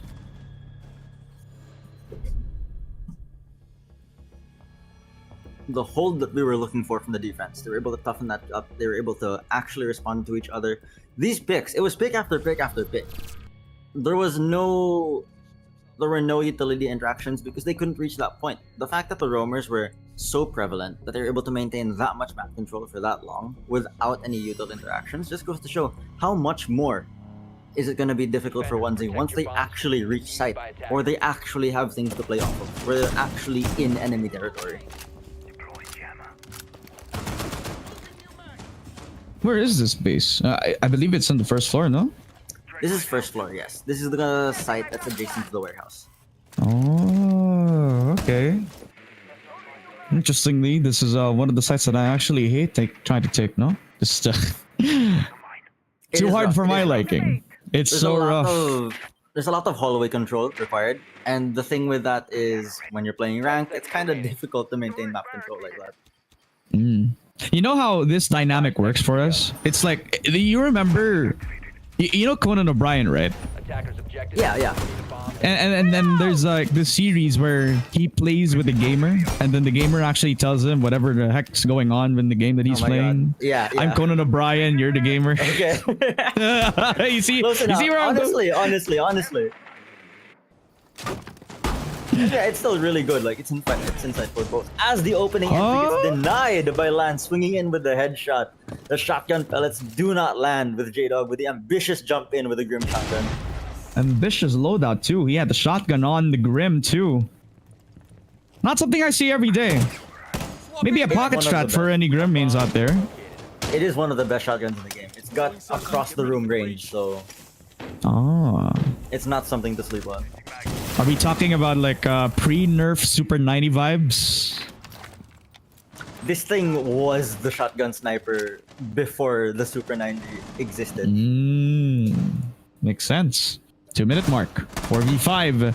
J-Dog already out of the picture this early on, but Shiba will take his name out of the kill feed again. Skits not going to contribute anything into the round. So Alibi gone. But that's also Dirty Papa putting his own contribution to the kill feed as well. Another! Again from the Fenrir, from Pumpkin Patch. 1Z. They're kind of confused on what's going on. The read on the situation is not that perfect at all. Just getting picked off one by one individually by Pumpkin Patch. This is the adjustment that we've been looking for, and time again, it's working out in their favor. A double from Lance. And it looks like the buff is working out for him now. 1v4 for Argonium. Spots out one inside electrical. Hatch is not open, so he does not have any other option except to fight them off one by one. Gets tagged down to 50. Does take down Lance low, and he does get them down as well. 1v3 this time around. As he's not going to win that as well. So that's a kill over to Ryanie right now. That's another round for Pumpkin Patch, equalizing the numbers 2-2, if I'm not mistaken. Almost done with this first half of the match. Almost at the role swap. They really need these attack rounds because the potential attack coming from Pumpkin Patch is completely unpredictable. From the way that they've been playing and the way that Pumpkin Patch has cleared before, we know that Pumpkin Patch is very proactive. The way that they attempt to clear Cafe, really proactive. You would call it borderline perfect because they're reaching the right points way earlier than any other team would. So come attacking round, we don't know how well they're gonna clear. They must be insane at it. They must be like really early to these roam times. Yeah. So 1Z has to get everything together for these last defending rounds because they desperately need these. Because I don't think they're gonna survive multiple round rotations and multiple site rotations once the role swap. Yeah. To the 2 now. Everybody just slowly climbing themselves back up on the confidence meter. And Pumpkin Patch. 10 seconds remaining. Being very Everybody's- expensive with their hold. That's true. 5 seconds to go. In what way? Can you expound on that? This is the way that they're making this hold, right? If you're making punish holes, that means someone actually has to be watching those punish holes. That means that they're actually being very, very proactive in what they're going to be holding. It's not like when we had the anchor set up on Cafe, 3rd floor. Despite having sight being downstairs, you're dedicating anchor-based utility 3rd floor. Here, on Pumpkin Patch instead of dedicating anchor-based utility, you're just dedicating out of manpower. Sometimes the numbers are enough for them, no? And that's how they have been winning it out. They play for the picks, they play for the gunfights, and they leverage that manpower. Yeah. What's so impressive so far is a lot of these picks and a lot of these trades that they've run through is they're isolated, no backup. They just pop off individually. Just like this? As I say, as Skits takes 2 back to back, Jeez. looking for Is one that more. for and he pushing gets on Argo. IT? What the heck? What did this guy eat? I want what he's having. I want what Honestly. he's having. J-Dog. He answers back with 1, but has to do a lot more than that. Gets the heavy lifting. Starts off with at least the first frag for 1Z Endeavor, but gotta do more than that. The shot again for Rainy as the duo has woken up very early into this second game. Shiba on a 1v4. The veteran has to step up. He finds at least one of them, but cannot land a shot in time. Crouch peek in hand. Leans on in as well. It's all coming down to the electrical push, but He's going for a very, very aggressive hold here. I think he's gonna win out the fight. Lapit na. Konting-konti na lang. Shotgun in. And he's got it. Bailiff shot from Skits itself. I mean, everybody's kind of performing on all fronts. I believe that's a 4K for Skits himself. Yep. Jesus Christ. 8 kills for Skits. 6 kills for Ryanie. This is a duo that we've been talking about, man. This is the duo that you have been fearful of actually facing up against. For good reason. It's definitely insane to me to think that Ryanie isn't on their main lineup here. He's actually their substitute. You would have thought otherwise. You would have thought that you want that power reserved, you know? Secret weapon vibes. Honestly, at this point, honestly. Pull him out of the pocket when once you lost the first game. I gotta see it. I see the strat. Endeavor went for their timeout, which is honestly like very, very much needed for them to have had an early timeout. I know there's a lot of teams that have their timeouts much, much, much later in the round. I think the earlier the timeout, the more you get shit out of the way, the more you actually establish things for your adjustments. Get on the same page sooner rather than later. Yeah. And that's off of like 3 wins as well for Pumpkin Catch, so you can take what you can get. Use any sort of resource available to you, right? Timeouts transcendent on all esports. I'm not even talking about just R6, even in other games. Timeout could be everything for it. It's not just that mental reset either. It's that strategic reset, and like it's that sigh of relief as well. That moment of fresh air that you can just. It's a mood changer, you know. It's a mood changer. It's a really big mood changer, especially when you can manage to get your team to lock back in. Speaking of locking back in, if they do manage to get this round and end the first half in a 3-3 scoreline, that's actually really big. That's enormous if they can get the 3-3 scoreline. If I remember correctly, on Cafe, it was a 3-3 scoreline first, 5 right? seconds left. Yep. Then it ended in 7-3. They're moving out. Yeah, and if they can maintain that, then there's like really, really big potential for the role swap. It would be anyone's game at that point. You know what I'm expecting? I'm gonna expect Blanco to do the weirdest shit. Aggressively taking the push. Even though he's on a support role. I mean, he's done it before. Definitely has the potential would you to do really it call again. Sen support? No. I think for Valorant terms, it would be an initiator. What is that game anyway? Never heard of it. Attackers have recovered Sorry. the diffuser. I don't know what you're talking about, buddy. Is that something you eat? Anyways, 2:15. And again, we're back to that scenario where they have to hold the first floor defense. Storage being in full control. as they're also ignoring every single part of that. But remember, you open up the wall, they're prepared for the verticality. Are they? I don't think they have walls over towards that side of the map as well. They open up the wall. Are they prepared for the default plant? I believe so. Smoke coming down as well. J-Dog picking up the first frag. C4 comes in. It does not hit the mark. It goes wide. Plant comes down. Diffuser planted. 1Z Endeavor in the first time in Nighthaven Labs will finally get the plant come down. Pumpkin Patch has to play the retake. Double kill for J-Dog as well. This is a crucial retake, especially for Skits, who has lost the timing on the push inside of the site. Argonium with a triple. Another for Miko as well. It's all coming down to the best player on the squad, arguably in terms of stats. Push on in. First blood coats found, but a second not found, with Blanco finishing them off. And off of a timeout, an instant conversion thanks to everybody finally getting on the same page. 1Z Endeavor will get themselves another round. Arguably the second most important round, second only to the actual winning round.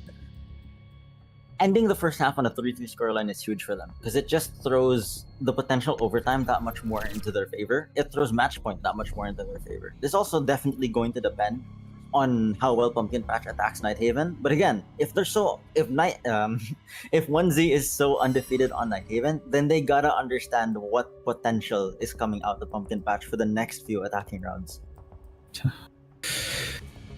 We finally have a game on our hands, ladies and gentlemen. 3-3. This is the series we've been waiting for. We've been talking about this game being like the grand finals caliber that we've been watching out for. This is it. This is some W7M versus BDS type shit. Are we talking about that? I see where you're coming from, but if anything, I think the funniest part is the fact that both these teams kinda came out of nowhere. Emphasis on kinda in regards to 1Z, because the thing with 1Z is we haven't had a fixed roster in years, by the way. We weren't supposed to compete as 1Z, so like for them to pop up like this, it's hilarious. Yeah. Don't you just love it when you see pure Filipinos just fighting up against pure Filipinos? Parang nasa nature natin makakita ng dalawang nagsusuntukan, tapos hindi natin sila papatapusin. Hindi natin sila papipigilan. Minsan kukuha pa tayo ng pagkain tapos papanoorin na natin sila no? Modern bayanihan is being an instigator, I guess. True. Jeez. Now we know what type of person Ramon and Payaling are right now. Never be the peacemakers. Regardless of whether or not, regardless of whether or not there's drama involved and like what's happening, right? The idea of a fight is always pretty hype. Don't make us mods. But to see these guys, rather, these two teams brawling up against each other as close as it's been, this is hype. This is genuine hype, especially with how close the rounds have been so far. Yep. Attackers are now in position, looking for their first executes for their first initial clear. I like how the meta's kind of evolved from, say, a 20-second meta, where you spend the whole round just clearing utility. So what feels kind of like a two-stage meta. You have your initial clear of the stuff that's on the outside, then you get that secondary clear of the stuff that's deep in the site. I say that as J-Dog, right? Going far away from deep inside and instead jumping out, getting some free picks, baiting the vertical player to run straight into Miko as well, putting them in an early 5v3. Miko's just trying to find some hats out of the bag as well. Roaming on top of that basement control. Trying to rotate just to see after he got that second frag, he literally is repositioning to make sure that Pumpkin Patch are confused. Where the hell is this guy coming from? Where the hell is this guy gonna hold? Since they already got their hands full, nandito pa rin si J-Dog, he's still gonna get pressured. Nandito pa rin sa Electrical.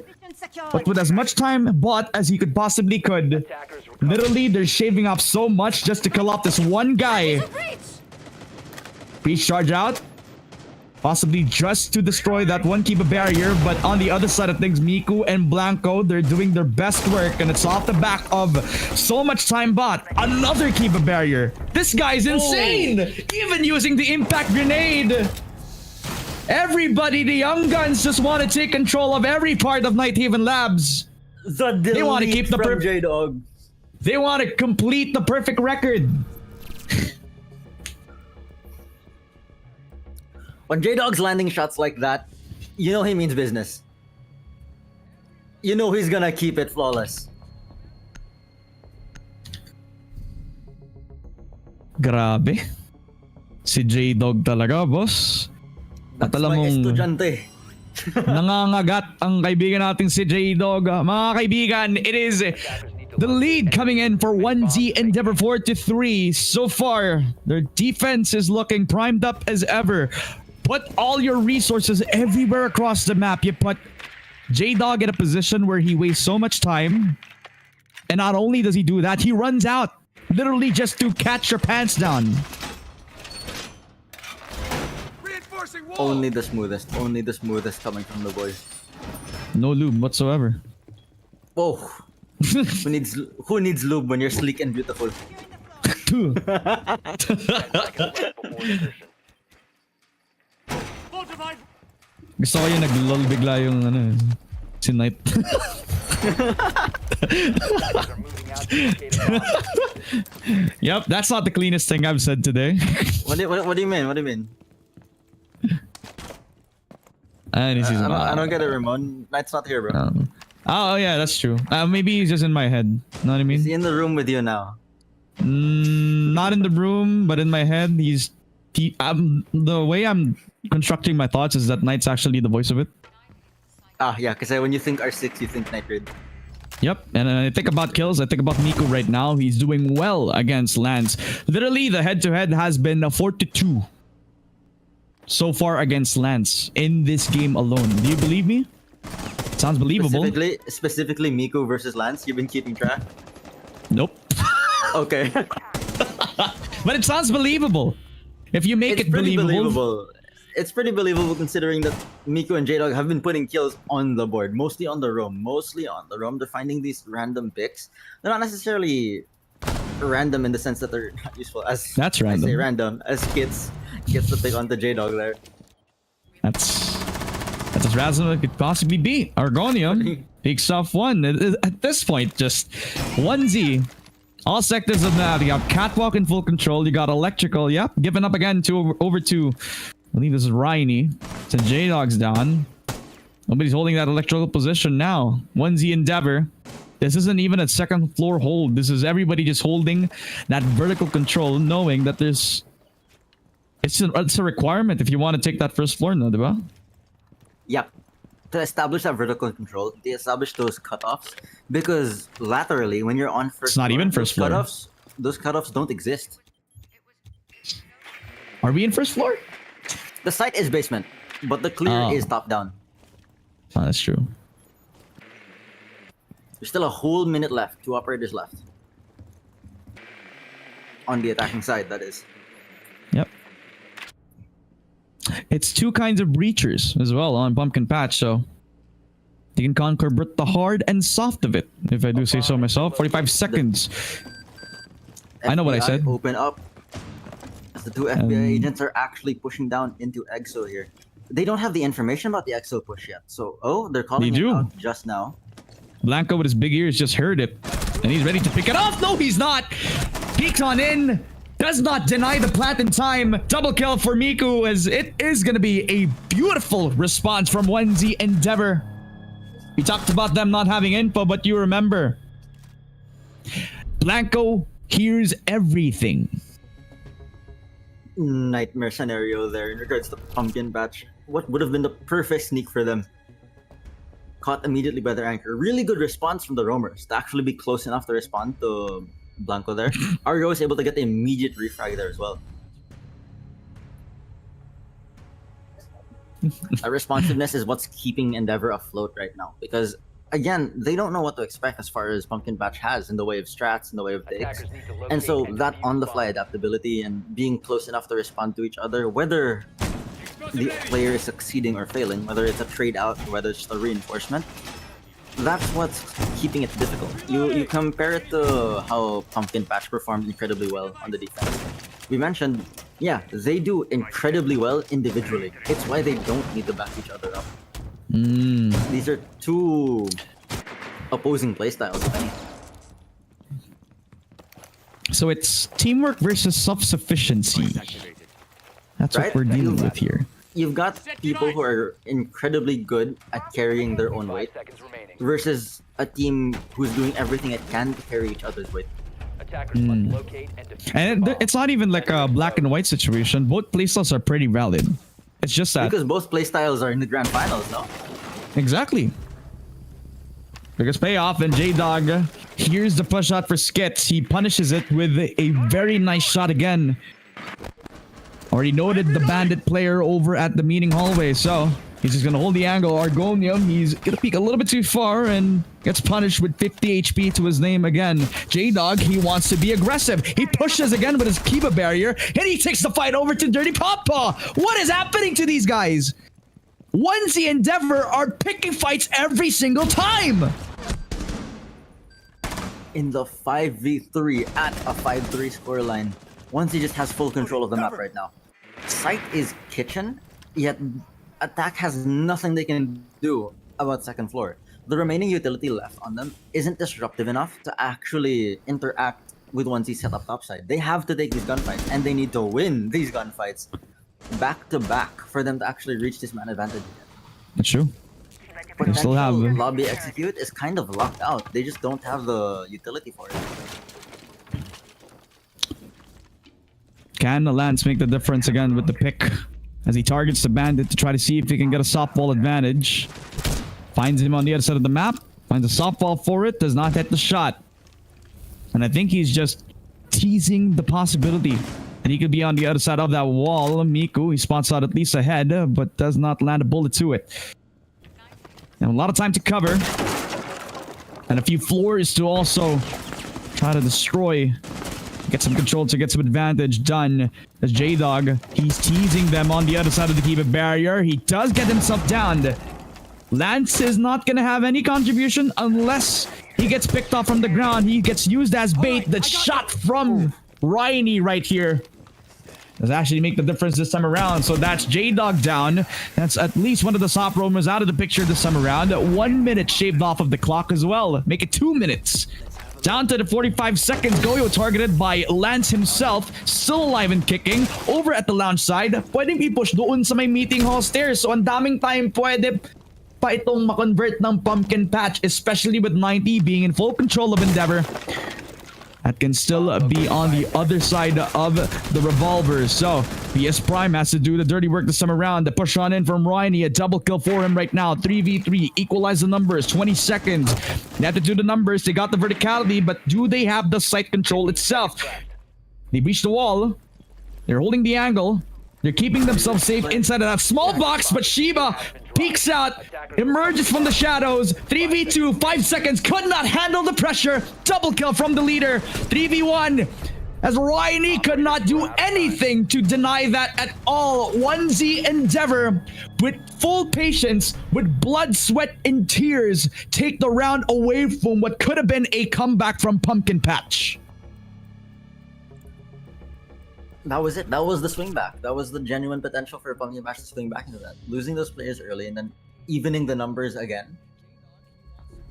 It's reminiscent of how the rounds played out.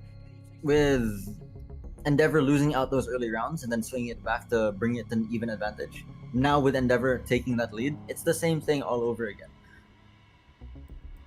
Attackers need to Either locate this and momentum defuse has any to bombs die they or can. change for Pumpkin Patch to get the leg up. Or we take it to map 3. We take it to map 3 and 4 potentially. Damn. And again, could be a perfect record on the Night Haven Labs. Onesie Endeavor are showing full confidence in their abilities to hold the site down. And not even a site. Literally just playing the map control at a perfect T. At a 6-3 scoreline, let's not cast a curse them just yet. You know what I'm doing here, man. Yeah, you know what the script is all about. 6-3, they were 6-3 against Paradexus. Paradexus came back a bit, and then Sure. look what happened. Like, Sure. they've been on the edge before, but That's true. Here we go again. J-Dog's cooking once again. Impact in hand. Kiba barriers at the ready. Miku ratting downstairs, looking for that deep lurk. J-Dog gets found out and free fired through the wall. A great shot by Lance. No, man. We gotta see the replay of that later on. That's insane. That's an unfortunate timing for J-Dog. He was trying to see if he can get the one tap on through. Recover the diffuser. And But a that's exactly pre-fire, the like you kind said. of- That's exactly the kind of pick that they need right now. Reducing the roam presence makes their side take that much easier, especially considering the fact that we're on second floor. The flank potential is way less with only one roamer left in play. It's going to be more head-on gunfights and going to be way more interaction. I don't think Lance is aware that Miko's here on top of lobby stairs, but Lance is showing care regardless, as he should, being the Flores. Miko's waiting for this. He's probably gonna go for a late flat. Catwalk is being taken slowly. I like this synchronized take. Pumpkin Patch is doing both sides simultaneously, and this is getting a lot of work done with minimal effort and with minimal utility wasted. They're That's not true. aware of the Goyo just yet. They're about to check for him. Goyo's gonna deny this info. He does not actually. Attackers dropped the He smells him. Attackers have recovered their Smells the dirty Guatemalan over to the other side of the stairs. Hey, And yo. expend util. I'm telling you, this guy's dirty in a way that he is dirty so far with his mechanics. Miku rotates around, knows that he's a threat, knows that he has to play his position well. So, lobby stairs in control. Push on in again from the main stairs. Miku gets one, and again, his rotate works dividends, except Dirty Papa was at the right place at the right time. 3v3. Expending the numbers back into an even playing ground until Argomium was able to catch up. Dirty Papa. Nice communication set on down. C4 on through as well. Will this be a perfect opportunity for that util to come down? I don't think so just yet. It's too early to tell. 45. 2v3 this time around. Skits has to do wonders to actually put the numbers back on favor. They even turtle on down.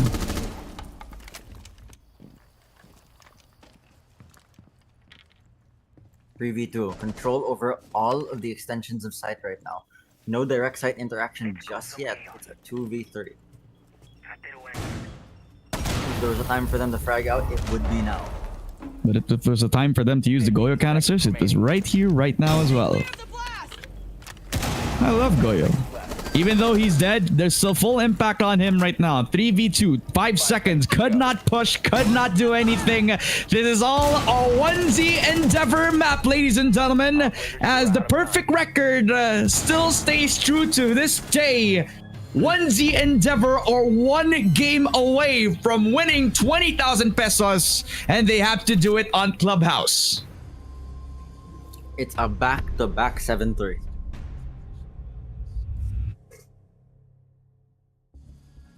Does that tell you anything? That tells me that literally you are a prophet. You said 1Z was gonna do everything to do some damage in this tournament, and dare I say, you're a prophet. I didn't say Loving how that. it's playing out. I didn't say that. It's Saying it absolute now. cinema. Absolutely. At this point, Arcane has nothing on this, if anything. So, ladies and gentlemen, we'll be pushing on towards Clubhouse for the next map. Before then, we'll be taking a quick break as per usual. Before we actually take this break, excited for anything, Clubhouse? What do you think? Based on Clubhouse? Night Haven, what do you think? Just so we can exit off the Night Haven note. I'm just gonna say this. I'm gonna be expecting more baiters over at this map, because literally this map is something that I'd say it's kind of like Mirage for CS. It's kind of like Ascent for a lot of teams. Every team knows how to play the Clubhouse map. So I'm gonna see a lot more fundamentals on the high right here. I want to see a lot more aggression, split pushes from Catwalk. I want to see good mechanics come out from J-Dog as well as from Lance. This is the head-to-head that I've been watching out for, and dare I say it's been delivering. But before we head on into the very next break, I want to give a big shout out to the community, to all the Twitch viewers out there who have been watching us from start to finish. It has been a fruitful 2 days of Siege Digmaan Season 2.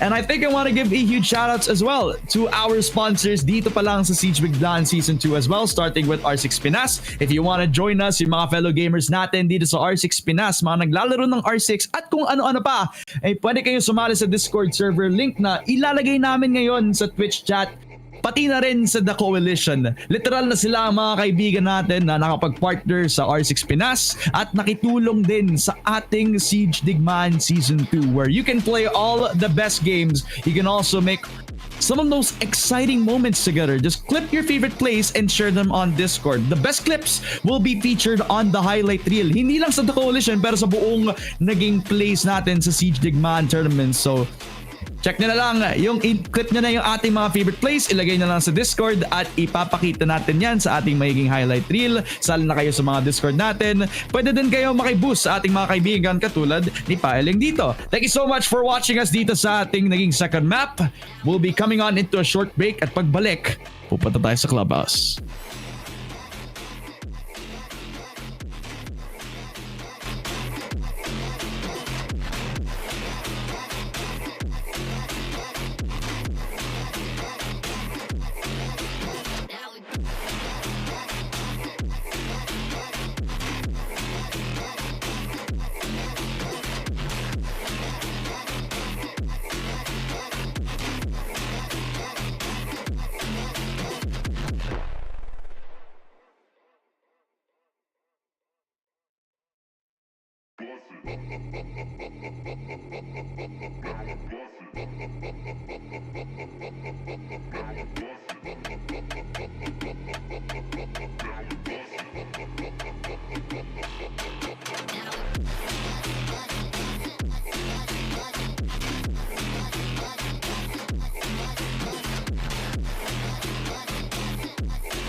All right, ladies and gentlemen. Second map done, third map locked in. 2-0 so far on 1Z Endeavor, one map away from claiming 20,000 pesos.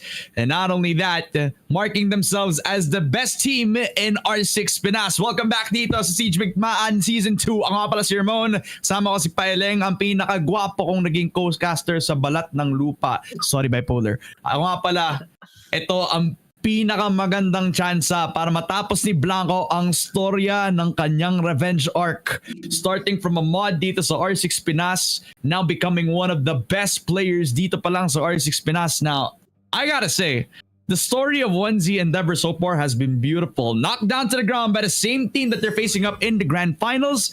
Now the revenge story is almost complete. They just need one more map.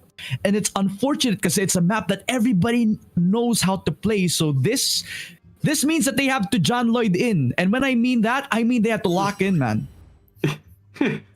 It's amazing to see, honestly. For us to have that 2-0 scoreline at this point in time for the series, you'd think, right? The same team that knocked them down the first time, everyone really would have counted on the idea that Pumpkin Patch would just knock them down a second time. But no, they haven't. If anything, if we counted the first time that 1Z was eliminated and we take that as a map, 1Z still has 2 maps over Pumpkin Patch at this point in time. We're moving into Clubhouse now, this time around, of course.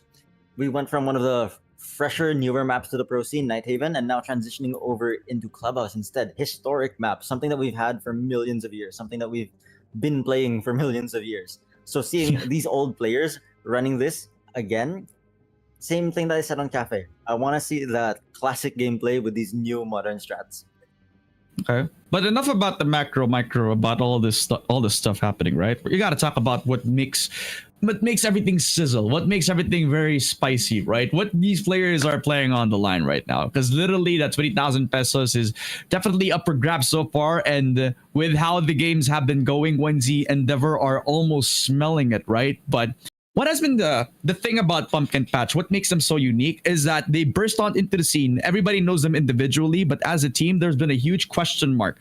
They're the ones who started with a bang all throughout the upper bracket. They're the ones who were touted as a surprise for everybody. And we were even talking about who our favorites were. Nobody even answered that Pumpkin Patch were going to make some damage.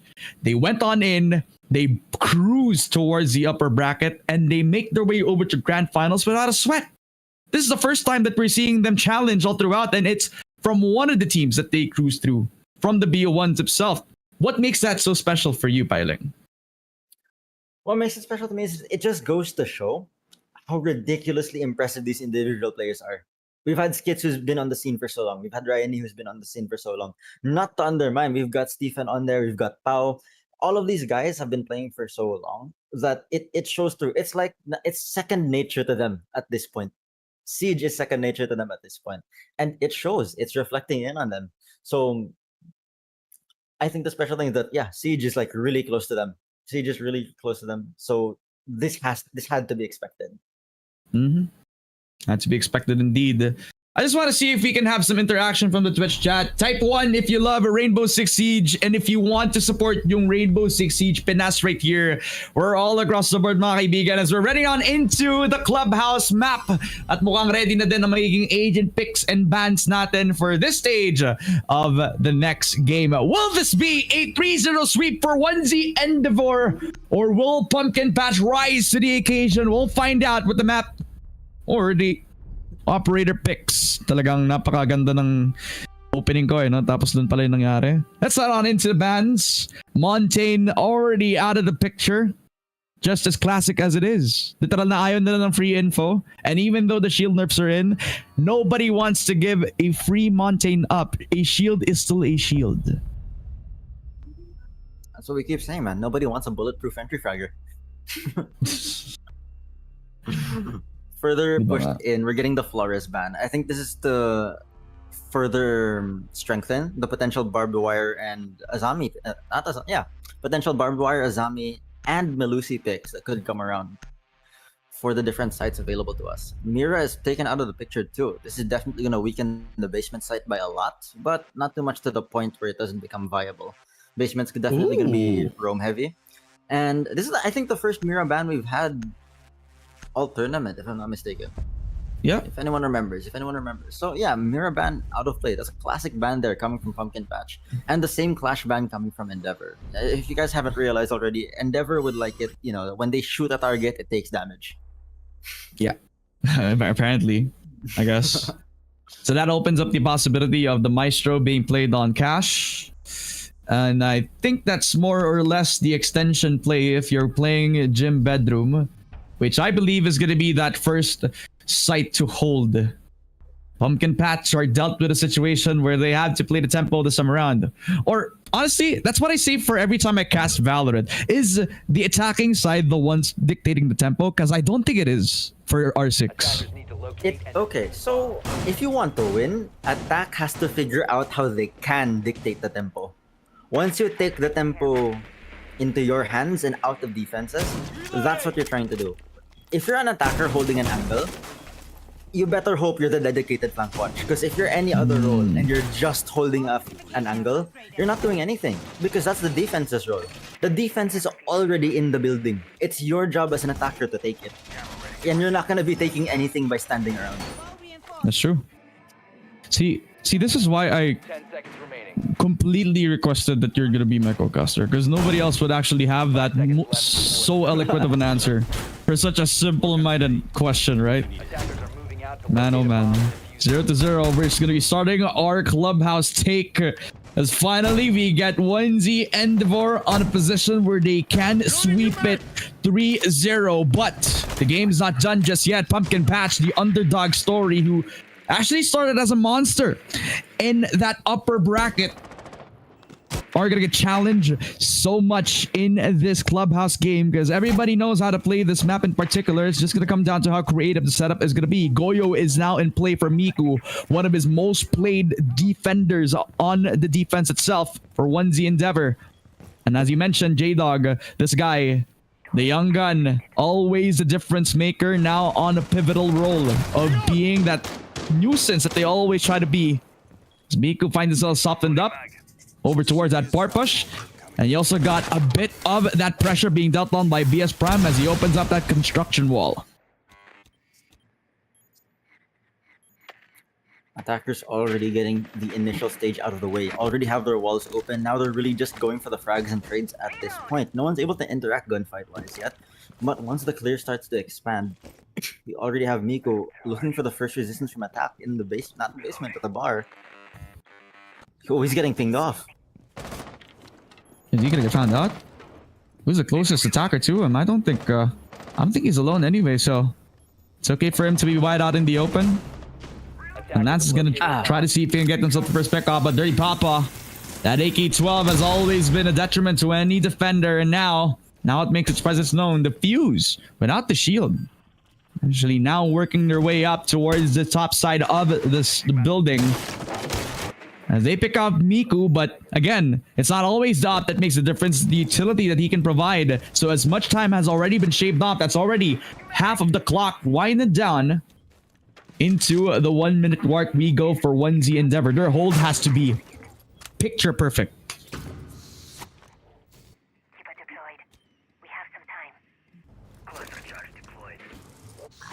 Defense grasping at strings now, trying to maintain what little advantage they still have positionally via the 4v5. Morito's getting cleared out as Blanco is able to level the playing field, turning them back to a 4v4. Creeping back up red stairs, trying to retake the cash control that they have. Attack doesn't seem to be hard sending into cash. They're looking for that server flank right now. I say that as Lance is now creeping up catwalk. They are going to be finding a cash play here just so that they can establish a pinch early on as Skits finds Blanco on the attempted rat play. 15 No seconds way. remaining. They also have a lot of time to actually destroy the Skiba barrier, will they? 10 seconds. Push on in, drop from hatch. Here's on towards the Logi position as Argonian gets a double kill. This guy has stepped up where they needed him as J-Dog will pick up the last slice of the pie for 1Z Endeavor. As if you remember, it was a 4v5 to start with and they ended it with a drop shot on the Deagle. J-Dog, that was disgusting. This isn't Rainbow Six Siege to J-Dog. This is Call of Duty. Like, he does not care. He's the... Spits on Lance too. Two. A clean defense coming from one. Well, not clean exactly, but a pretty solid defense coming from 1Z. Losing picks along the way, but not without their equal trades. Eventually getting closed off by J-Dog is really, really strong there because that was at the cost of minimal utility too. I think a lot of this is coming down to distribution of manpower so far coming from the attack. They're in the right place at the right time, but I think they need to be in more places at different times. That's where I'm coming from. Now, I actually missed where the site was going to be. I believe it's going to be around the basement side. I'm seeing a... Yep. This is basement. All right. I'm not seeing a Kaid. It is going to be on more priority on the bandits, so the hatches are not going to be invincible. Oh, you have no, the option of... We have Kaid in play. Oh, actually, yeah. I didn't actually glance over that. 10 seconds Okay. It's weird because Kaid was the one running all the way to reinforce dirt. I was so confused. Why is Kaid's logo off the map? Oh, it's basement. Oh, that's why I didn't see it. All right. So I wasn't blind. It's not because I was blind. It's because the HUD actually was limiting myself. All right. Yeah. Okay. Yeah, good to know that I still have 20/20 vision. All right. I'm hoping the best that- that our attackers still just have as much vision as they're looking for spawn picks proactively here. They don't want any initial picks coming on their side. As it turns out, Ryan is already taken some damage from, I believe, J-Dog's boss J.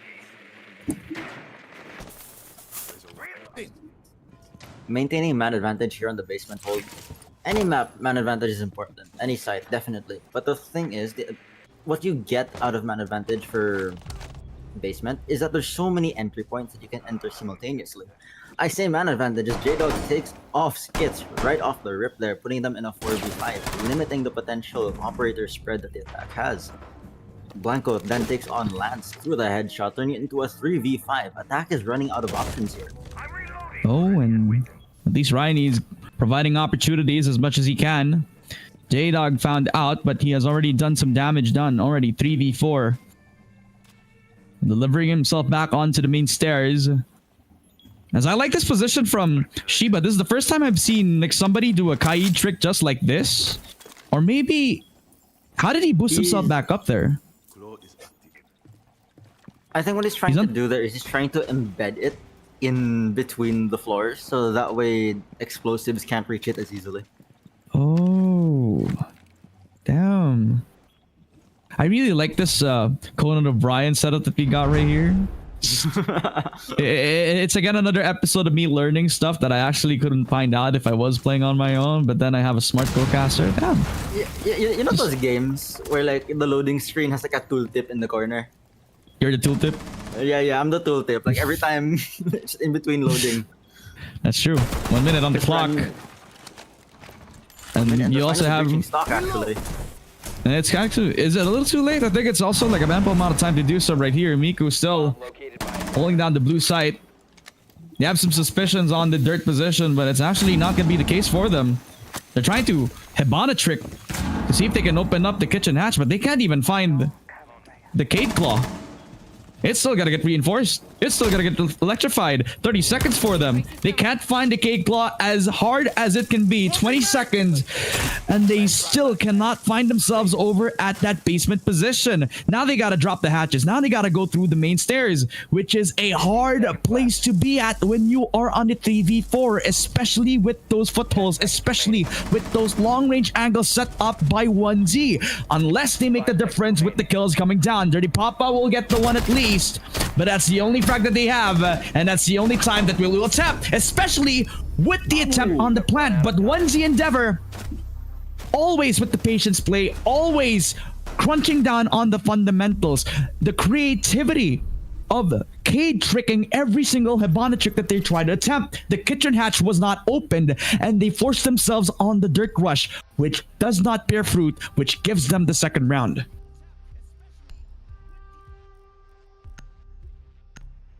Onzi cleaning up their act. If they can maintain this, then it's a sure potential to land on that 7-3 scoreline again. This is still the first few rounds, so we still yet to see any potential switch ups coming from Pumpkin Patch, because that's what we've seen before. We've seen Pumpkin Patch run specific switch ups in Defenders, protect your bombs operator from lineup in their use by push. We've attackers. seen Lance switch off of the more info heavy ops and switch to the util heavy ops instead. Remember when he went from a Deimos auto lock to a constant like Flores adjustment? That was really big for them on night 8. So if they can kind of find that shortcut solution, you know, in Clubhouse, it's gonna be leaps and bounds in regards to results.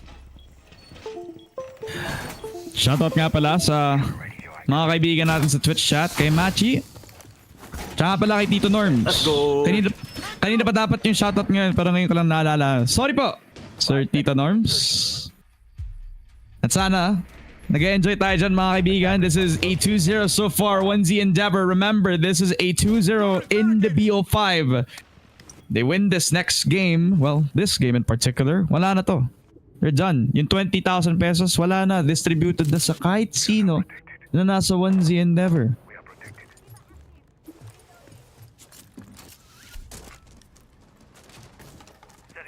This is really good to see from 1-0. They're actually minding basement here. They know that with all the potential switch ups from Pumpkin Patch, they know for a fact that a basement lurk is very, very possible from them. Trade it out immediately as we lose the Echo and control of the Yokais hand in hand, as well as the attacking side losing their Thermite. No more actual relevant hard breach left in play Attackers have recovered their diffuser. as they get another pick onto Blanco, leaving it into a 4v3. Still not a lot of site interaction going on, but it seems like the attacker already in position to go for a potential execute. Attackers have located a bomb. Catwalk is no longer manned, and Shiba is unable to retake it. Main breach is going to be interacted with soon, but it turns out...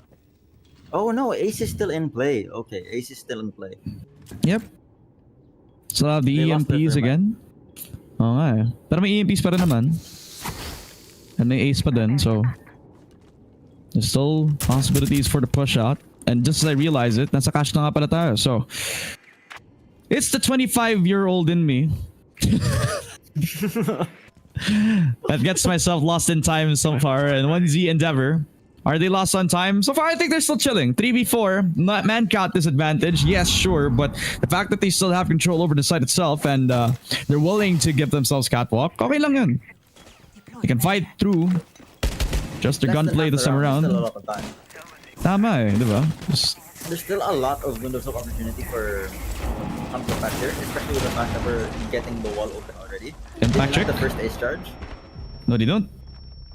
He missed it. Oh. He missed the first time. Argonium, though, makes a difference. Dirty Papa gets the second frag as well.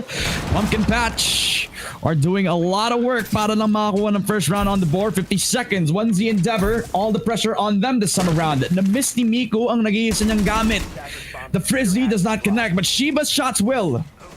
Even better gunplay coming out from 1Z Endeavor. Now they also have the sight lines para labanan ang mag-push nila all the way from that construction side. And even though they give up cash, it's okay. The sight lines are even better from them. And Shiba, he actually gets knocked down. Riley takes full advantage. 1v1. And the verticality is doing a lot of work this time around. Bomb diffuser. But will they have enough time? Seconds to go. They do get themselves a plant.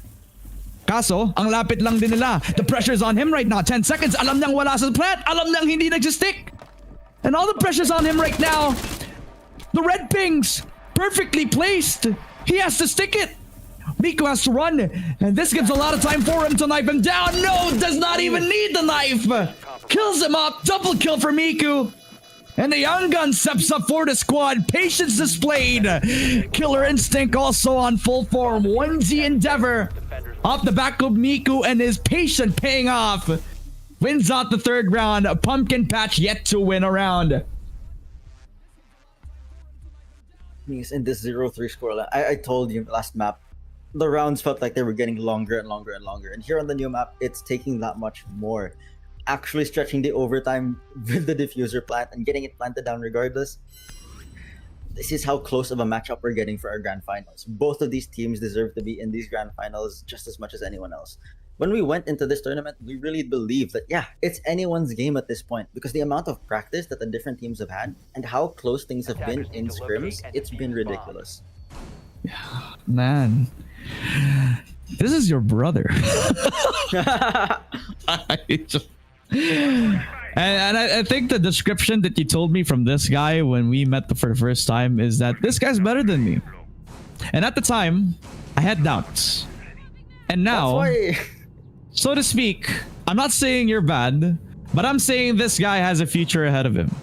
No, look, think about this, okay? That's why he's the one shooting and I'm the one yapping, okay? So That's true. That's true. Attackers have located a bomb. That was a 3v5, by the way. 5 seconds remaining.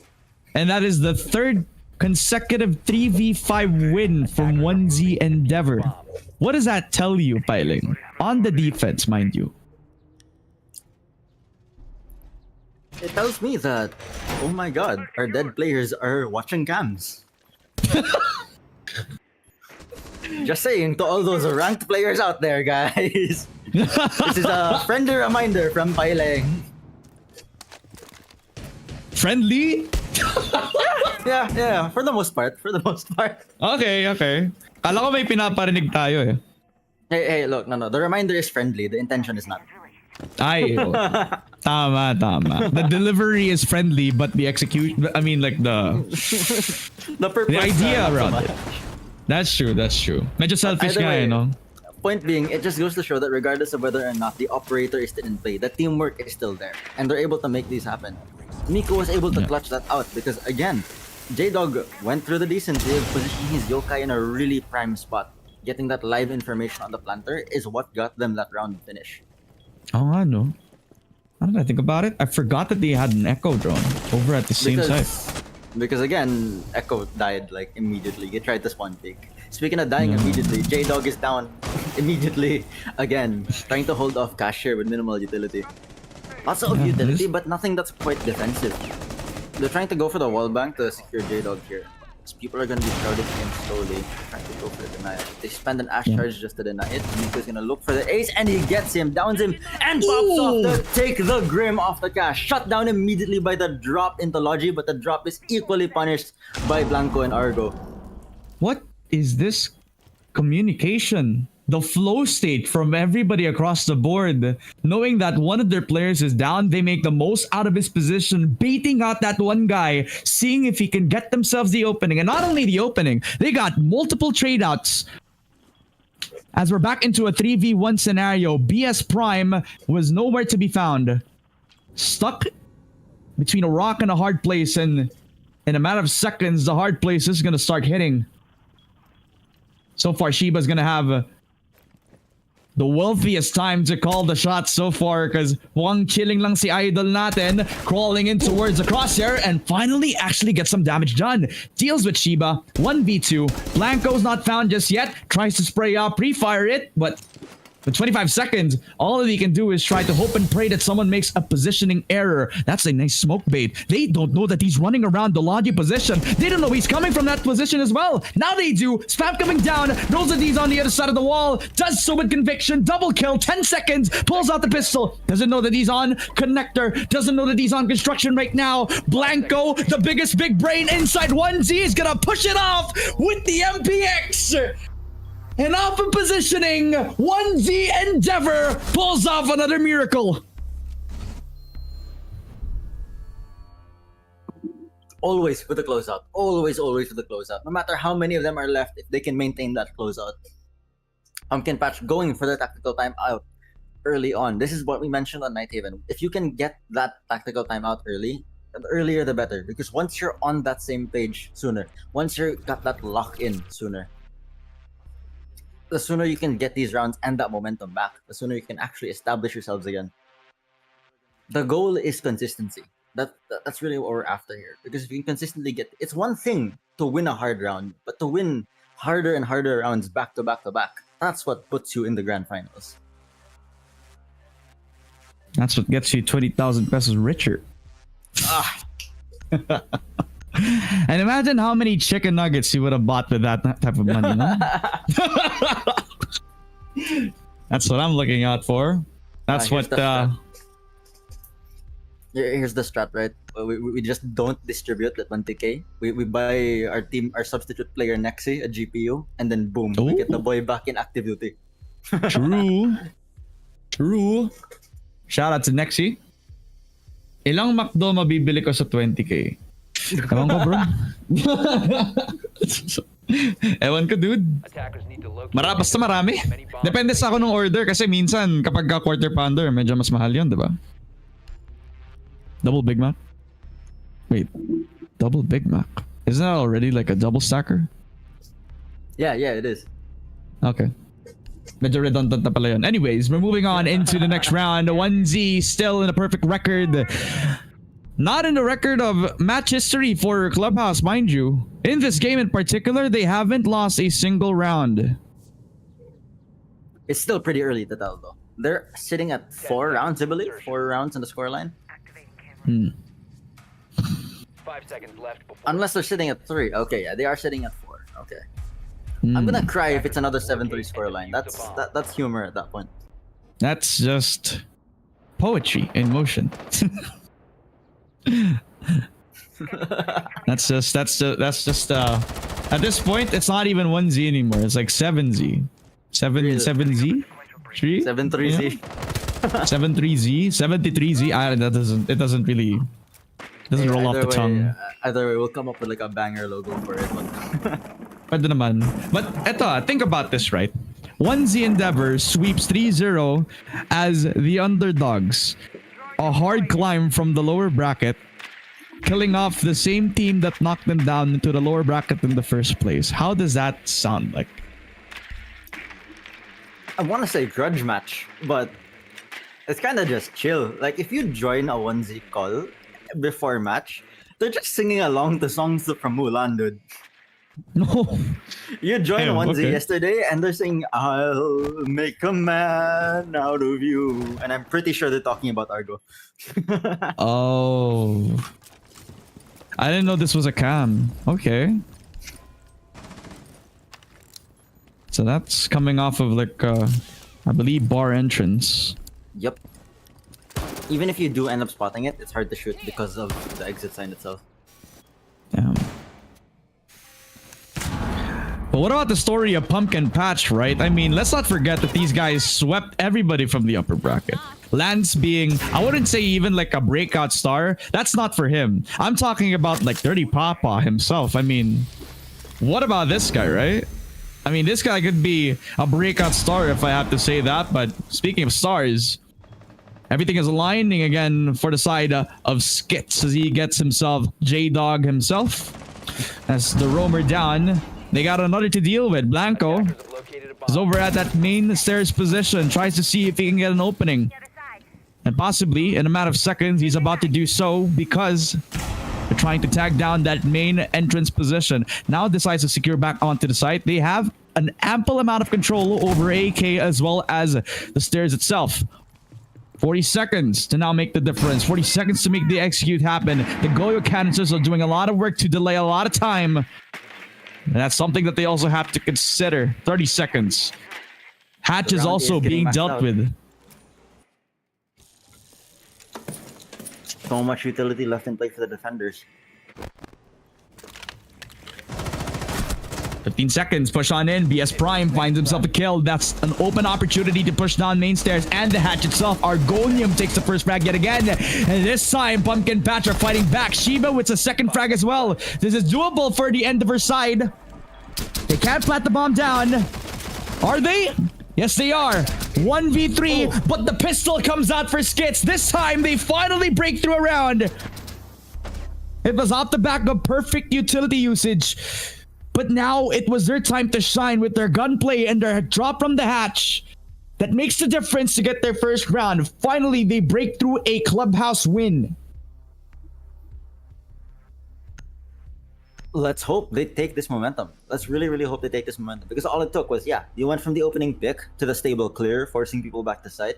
And that gave them like a really, really steady foundation to play off of. And once they were finally in position to go for that last minute execute, that's when they were in response range with each other. That's when these independent, self-sufficient, self-carrying players are now actually in range of carrying each other. That's what we've been wanting to see from them. Because again, in the previous maps, their success all came from their individual plays.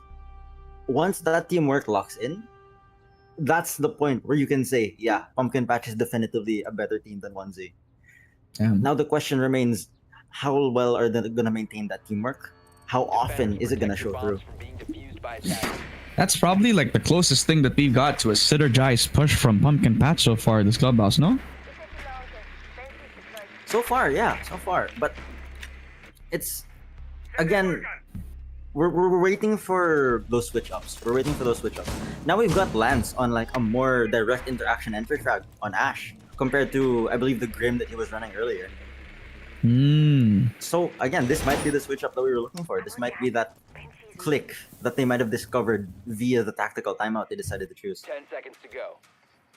Not to mention, tactical timeout is still open for 1Z if they ever need it. 5 minutes left before True. insertion. You know what I'm looking out for right now is how they utilize. Attackers must locate There's this and one defuse the weird operator that's picked on by the defense. It's kind of making my eye twitch. It's, Oh my god! The oh my legendary, goodness. Historic! Okay, I Okay. The lore on that. When J-Dog was first starting out playing, I told him, oh, Caveira's not that useful for your team. She doesn't have utility. I said, the closer you get to higher ranks, the less useful she becomes because teams will actually push and clear and drone you out. He then proceeded to reach champ playing Caveira. Jeez. So for him to pull out a Caveira pick here, he is in his element. Caveira is his bread and butter. That's his second nature, if anything. You're hyping me up for a potential ace just from interrogations alone, He gets man. You gotta discovered give. And he gets discovered. You gotta actually back it up, and hopefully he does, right? So he's spotted inside of that strip room, and 2 minutes already into the mark of the timer this time around. Pumpkin Patch now at a position where they can actually fish out for that Caveira, but then instead they're focusing on trying to get themselves the verticality. They also get the hatch. They open up the blue hatch itself. And I don't think they have a Kaid, so this kitchen hatch is also going to be pretty free for them. Attackers recovered the bomb Hey diffuser. dog, already going for the plane here. Early impact goes off. He doesn't know Hibana's waiting specifically, but he knows somebody's waiting. He doesn't know where just yet. He knows Billiards has their attention. They spot out the Goyo, Side. and that's a soft rumor as well, so gotta wonder when he's gonna make his move this time around. They haven't even destroyed the hatch from the top floor. Miku is gonna be dormant in this side of the map, and BS Prime does make his presence known. Now they're hunting for him. This guy presses V, but instead it actually reconvenes into a frag onto Miku. Good thing he lined the shot through. But Shiba's able to deal that 1-for-1 trade-off. So BS Prime knocked to the ground. Shiba also dealt with a little too close for comfort. Very low on HP. They established some sight lines, some footholds as well. Attackers have recovered their diffuser. But they haven't found out where J-Dog has been. All throughout this, in the early round, they found him, but now they kind of ignored him. Killed off Lance. 3v4. Low on HP is the Gridlock. If they find him, it's a free interrogation. That's free info for him, but he takes care of him instead. Double kill from Ryan. 3v3 this time around. Located a 12 seconds. Smoke doing a lot of damage. Shiba instead will try to relegate themselves back on a double. 1v3 and Argonium emerges from the shadows, gets himself another, and that's another round again for the side of 1Z Endeavors. No timeouts, no nothing. And we switch off sides with a 5-1 scoreline where 1Z Endeavor are 2 wins away.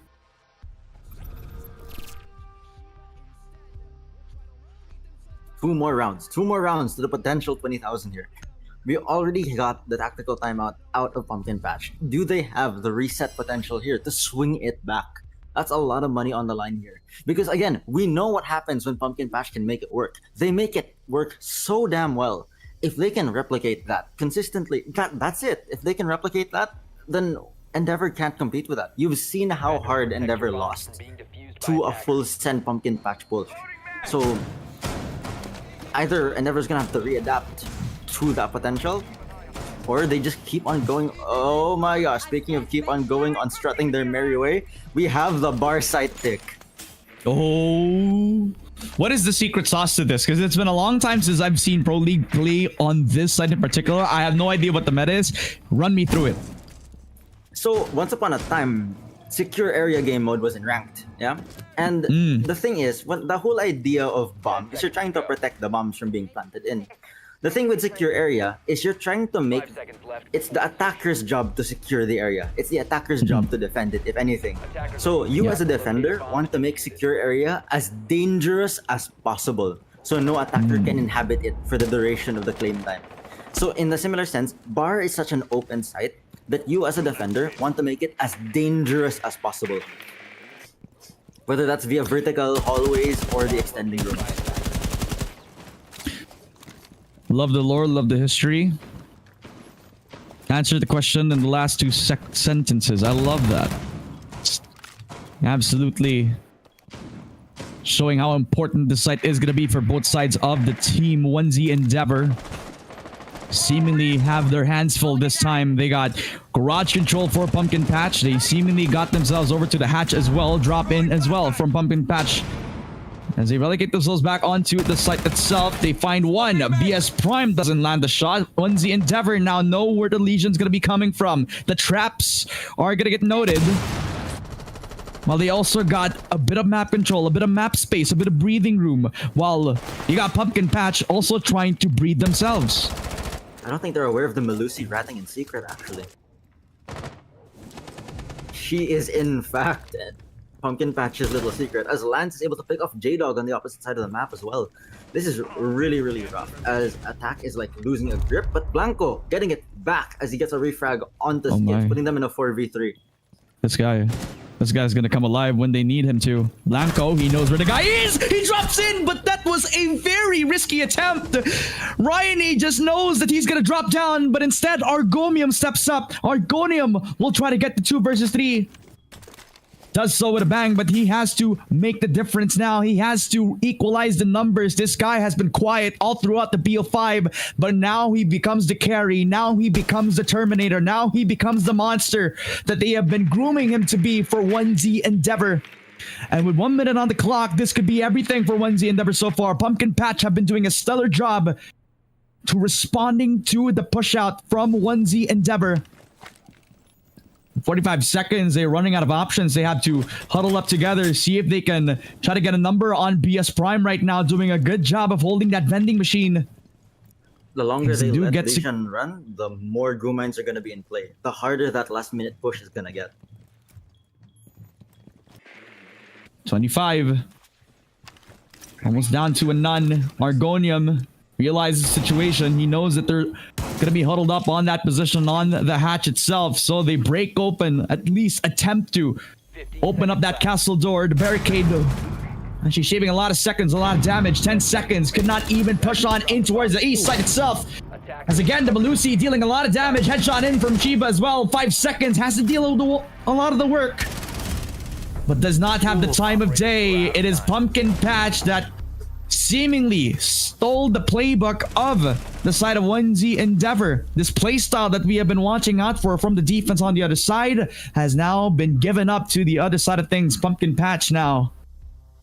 They're going to try to come back as much as they can. 2-5 so far for Pumpkin Patch on the defense, and with that bar hatch and with that bar hold, excuse me, that's been pretty stellar. That's enormous for them because when you pick a site that's historically weak like bar, and you win it out that soon, that means you just have the better sites left to play. This might be the potential comeback that Pumpkin Patch is looking for, especially on the defense side. We know that they have really tough defenses, and we know that their defense is very frag reliant. On these sites where everything is kind of set up to funnel frags, that's kind of what Pumpkin Patch is looking for. And again, how much more on Clubhouse, a map that is historic for these teams. I'm just going back to this, and it could have been the what if for Blanco, because if it was on the drop shot that actually hit connected towards the Melusi, then Melusi wouldn't have been able to hold up that bar position.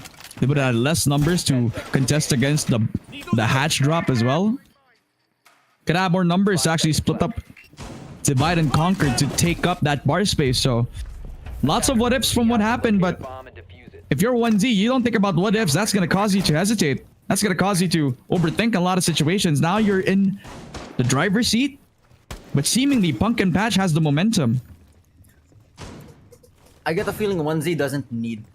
I don't think J-Dog's in. Change the way that they're playing. I think it really just boils down to those little gaps. There's really, really small gaps in their mistakes. They do have big mistakes from time to time. Like, definitely, it's how they lost 2 rounds out. It's how they're losing out with casualties, but trades out regardless. J-Dog's in. J-Dog's in yet again. He finds himself over at Red Room. Over to the Red Stars we go, ladies and gentlemen, as it is going to be a gym bedroom hold. And J-Dog is dealing as much damage as possible. A double for him.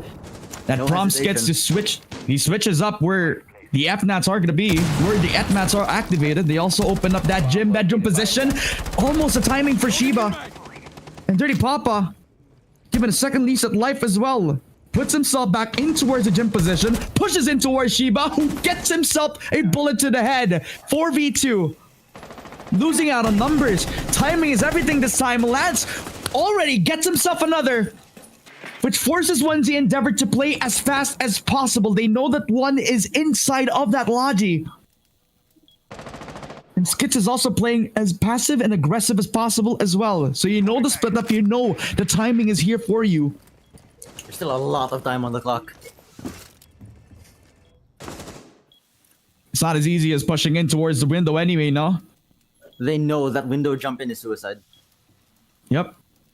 That's why Shiba's biding his time. That's why he's waiting for the push out.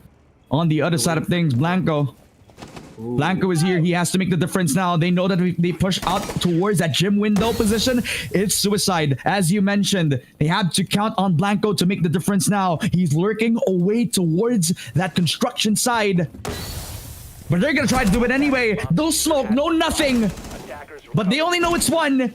Do they realize it's the second? Thanks to the F-Naught, it is the clip. It runs dry. It betrays him. 1v1. And it's Shiva versus Lance. Health advantage for the defender. Rotates around the site itself. Has an idea, has information. BP on down. Logi in place. Knows that he's on the other side. But he doesn't know that he swings it. Pumpkin Patch extends the game another round. And that's thanks to good positioning and the F-Nauts doing the work as well. That's as close as it gets. That is a fact that it's been down to the wire. The 1v1. We've had so few clutch situations that have been this close. 1vx's practically don't exist on this series. Even in the previous matches, 1vx's have been so rare. To have a standout 1v3, 1v4 clip, that just hasn't been happening. And for it to be this close at the grand finals, it's stellar. It is on top of how impressive of a team we're running right now. Yep. Attackers need to locate and How impressive of a grand final that we have on our hands, ladies and gentlemen. Are you not entertained? Pumpkin Patch showing what they can do. Lance becoming the nuisance that he is supposed to be. Finally, showing some life back into the game. Welcome back, guy. It's so hard for me to like collect words for Pumpkin Patch because I know what they're supposed to do. And to see them finally doing it, the only feeling I have is like, yeah, I told you so. If you guys had been doing this from the start, this series would have been yours. Damn. Attackers must locate and defuse a bomb. Kind of goes back if they remember the fundamentals, but sometimes it's a lot of other factors that can be put into it. It's not the ego. It's not an ego thing. It's more of like a performance versus other performance position thing too. Yeah. Speaking of performance, immediately headshot from Nico onto Lance there. Traded out as Pao is able to get Blanco on the other side. Good pick. Attackers are crawling around the map already. They already understand where this Legion is. They're not sure whether or not BS Prime has Boomine set just yet. Oh, they're looking for the pinch here.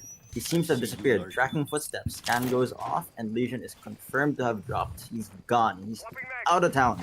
This gives second floor to the attackers, and now at 2 minutes 15, decently early, they can now start clearing onto their first floor. Solo Going push. out.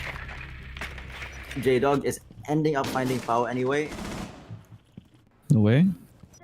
Gets It's a pretty fully strong knocked down. Look, that's like I didn't even know that was a solo attempt from Miko, but seemingly just from his scans alone, he has single-handedly been given second floor. But now that I realize it, that's also from J-Dog and his position over from that Logi push as well. So It's really big for them to have like both of these high impact entry fraggers with their guns free, just ready to play off of the immediate information given by the supports. And that much more. If you can coordinate that well, to have two supports and two entries actually getting things done simultaneously, it's amazing that they were able to get first floor control as early as they did. 2:15 is really early. They already have half the round done, and what most teams would be doing, okay, I would say first floor is a little late, but it doesn't change the fact that they got so much out of it, getting Lance and Pao simultaneously, despite the 4v3, despite the loss of man count via Blanco. yeah, but what are the good things about Pumpkin Patch's defense right now? They still have the footholds. They still have at least like the long control over at that main stairs position. Goyo canisters, thank you so much. 52nd mark. Legion is scaling. That's true. That's one more good He's just gonna keep pooping out these traps. You know Timo from League of Legends? Oh my gosh, he is the Legion shrooms, I see. I know, right? 35 seconds, has to push on down.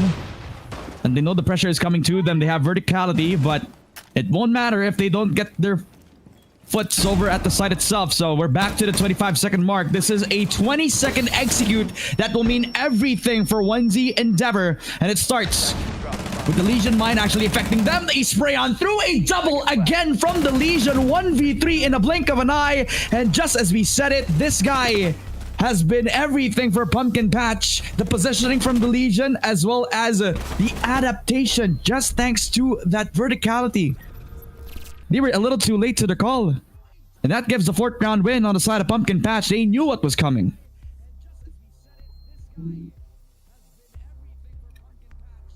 Unfortunate coming from the attacking side because we had all that time and they had a lot of other avenues that they could have approached. There was no effort made towards the blue side of the map, and there was no effort made towards Moto side. I guess this is also definitely rough considering the lineup that they ran was running the Hibana, who had a lot of focus just trying to get the Kitchen Hatch even.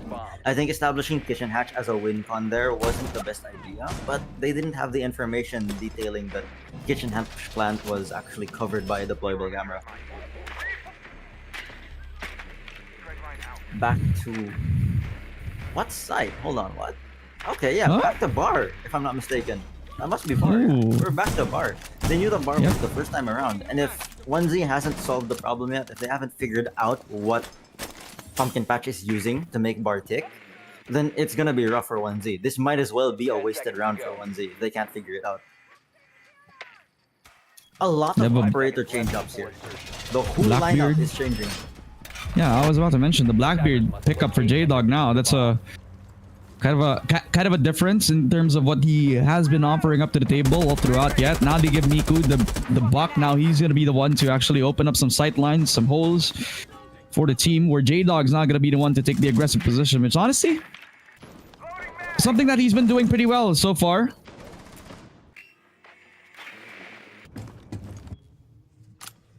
Going on to the clear already, and we'll see exactly whether or not J-Dog does pull off the consistency that we've been looking for. He's actually at an 8-8 scoreline, so that 1-to-1 KD is pretty entertaining to see. At least he does get the trade outs guaranteed by his teammates.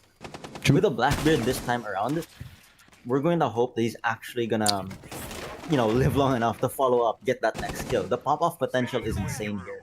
Second floor is getting like full control. Lance is about to get hard pushed here, and they're unaware as to whether or not main stairs is being contested. It seems it has utility, but it's not being directly contested. They're looking for There you Lance go. here. They know he's here, they take him out, and that makes second floor control for 1Z. Bar is Yeah. still gonna be very, very hectic. Lots of on-site people on Bar. Nitro comes out, I believe, taking half of J-Dog's HP off. Luckily, Blackbeard is now 3 armor, sporting that 125 HP. Blanco Yep. looking for potential through the verticals as... Ooh, the flank gets cut off and gets double flanked as Rainy gets the trade onto it, leaving them in a 3v4. Yeah, Rainy but at is this down, point, however. yeah, exactly. That's at this point you just have to count it to a 2v4. But BS Prime is gonna do everything that he can to equalize the numbers, only needing one to shave off the man count advantage. 2 versus 3 now, and this seemingly invincible bar hold is now showing its glimpses of The attacker's vulnerability bomb this time diffuser has around. been dropped. Attackers recovered the diffuser.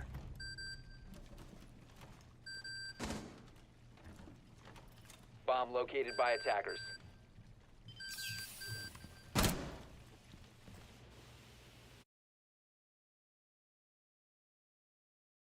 Eyes on the diffuser. Attackers. Onto his position, but in response, that Bartik is still gonna get diffused on down. It is everything for Shiba, so he takes it on to get the match point itself. Match point, tournament point. At this point in time, 1Z Endeavor is about to get 20,000 pesos. One more round. That's all it's going to take. All it's going to take is for 1Z to show up. They have been showing up all tournament, but we need full attendance. If they're going to net this 20k, they need full attendance. If they drop an operator, a single player going down, it's that much more of a threat. We're going to see a much more, how do I say this? Not necessarily turtly, but a much more disruptive comp coming from the defense side here. Actually putting Defender in place, stacked on top of the Legion. Attackers need to Not to locate mention and the defuse info bomb. denial and info gathering that you get from the Alibi and Mozzie. I think this is going to be a lot of extra steps for 1Z to have to deal with. And we know that once it boils down to the wire, once it boils down to those last 30 seconds, last 20 seconds, that's when Pumpkin Patch is at their finest. That's when they're winning gunfights back to back to back. That's when they're getting the refrags on top of refrags. And getting to stall 1Z that long with utility this disruptive might be the key to denying them that 20k for just at least another map. 10 seconds. Look, I know you're nerding out right now, but this is very intense. At this point, my heart is beating. At this point, this game to me, whatever the macro, whatever the micro adjustments have been made, this to me has been a great game of Siege. Bro, that animal on the buck right now, okay, is about 8 meters away from me due north, okay? Like, Man, oh man, the monster in Davao just making sure that he's gonna puncture through holes as fast as possible, but J-Dog's gonna have to be the front line. They realize that Catwalk has become their own entry point. They found a one player, and they finally find out that there is gonna be a Mozzie at play this time around, but it's the nerf Mozzie. And I'm talking about the Mozzie that has the nerf P10 but has an improved gadget as well. So that's 2 drones taken care of. That's also a player down thanks to the Pizza and Roni, but he gets shut down by Blanco. That's a nade coming down. That's also his own weapon into the mix as well. 3v4. And we're on the brink of greatness from 1Z Endeavor to sweep this 3-0, but the game's not done just yet. Pumpkin Patch still have their players alive and well. They just have to clear the corners. Try to hold as much as possible. Bar and stage has been their bread and butter all throughout the clubhouse map. But it's seemingly losing their grasp as the game progresses. in the 4v3, still lots of utility on the attacker's hands. There's still a lot of potential clear here with a minute and a half remaining. Vertical potential is still really big here. As the Legion's damage is getting ticked down, he's trying to go for the flank there. He understands how important it is to retake that. Oh my, he's trying to go for the slow clear here onto the track stingers. I don't think any of the attackers have noticed him. Oh no, they have. Oh. It's all or nothing. It is on the Legion. Legion is the decider right now. If he can get this flank off successfully, it is enormous for Pumpkin Patch. And it might net them the round. 4v3, they found him out, and no, oh sir, they found the flank, they found the anchor, and at this point, 1 kill away from 20,000 pesos as Lance all the weight on his shoulders. All on the castle to make the difference. 1v4, 40 seconds. The UMP, not the best weapon for the job, but an ACOG nonetheless. Has to make the difference now. Not swarming around his position, not even knowing about where he's going to be coming from. All they're thinking about is planting that bomb down. And thanks to the util, it's actually very successful. They got the kill, they got Blanco, they got the second, but no! 1Z Endeavor kills off everybody one by one. And thanks to everybody's efforts on 1Z Endeavor, they sweep the lower bracket, they get the revenge match, and they win the grand finals. And are your Siege Digmaan Season 2 champions. Blanco from being the moderator of R6 PINAS to cementing himself as one of the greatest players in R6 PINAS history. The young guns coming in as well, stepping up where they need to. Finally, a champion, finally leaving their mark on the local scene. Congratulations. And oh my goodness, it was well deserved. Miku on the stage. Thank you for your short appearance, Paileng. I know you're a proud brother, but you gotta give credit as well para sa mga players natin on Pumpkin Patch. They made it a very hard 3-0. One of the most action-packed series we've had in a while. I believe it was still in the first season of Rainbow Six was the last time we had such an amazing grand finals with how close that was. So to see that again coming around here, that's how close the competition is starting to be in the Rainbow Six Esports PH scene. So guys, this is just another stepping stone to how much further the PH scene gets to go. This is how far we get to get. So I hope everyone steps up their performance for the next tournament because we'll be there. We'll be getting that next step. What a way to end it off to pure decision making from everybody to reset after you get those two grabs. They knew that they were confident they're going to overstep, and then they knew that's when they pounced, that's when they flanked, but nevertheless they heard everything, they knew what the situation was, and then they read it perfectly. They still weren't overconfident. They knew that Lance was still going to be a threat even though it was a 1v4 for him. And they knew to take care of it too. That's how deep the respect goes for every single one of these teams. Because they know for a fact that every single player participating in the tournament has that clutch potential. We've seen that clutch potential. And the fact that clutch potential hasn't had the knowledge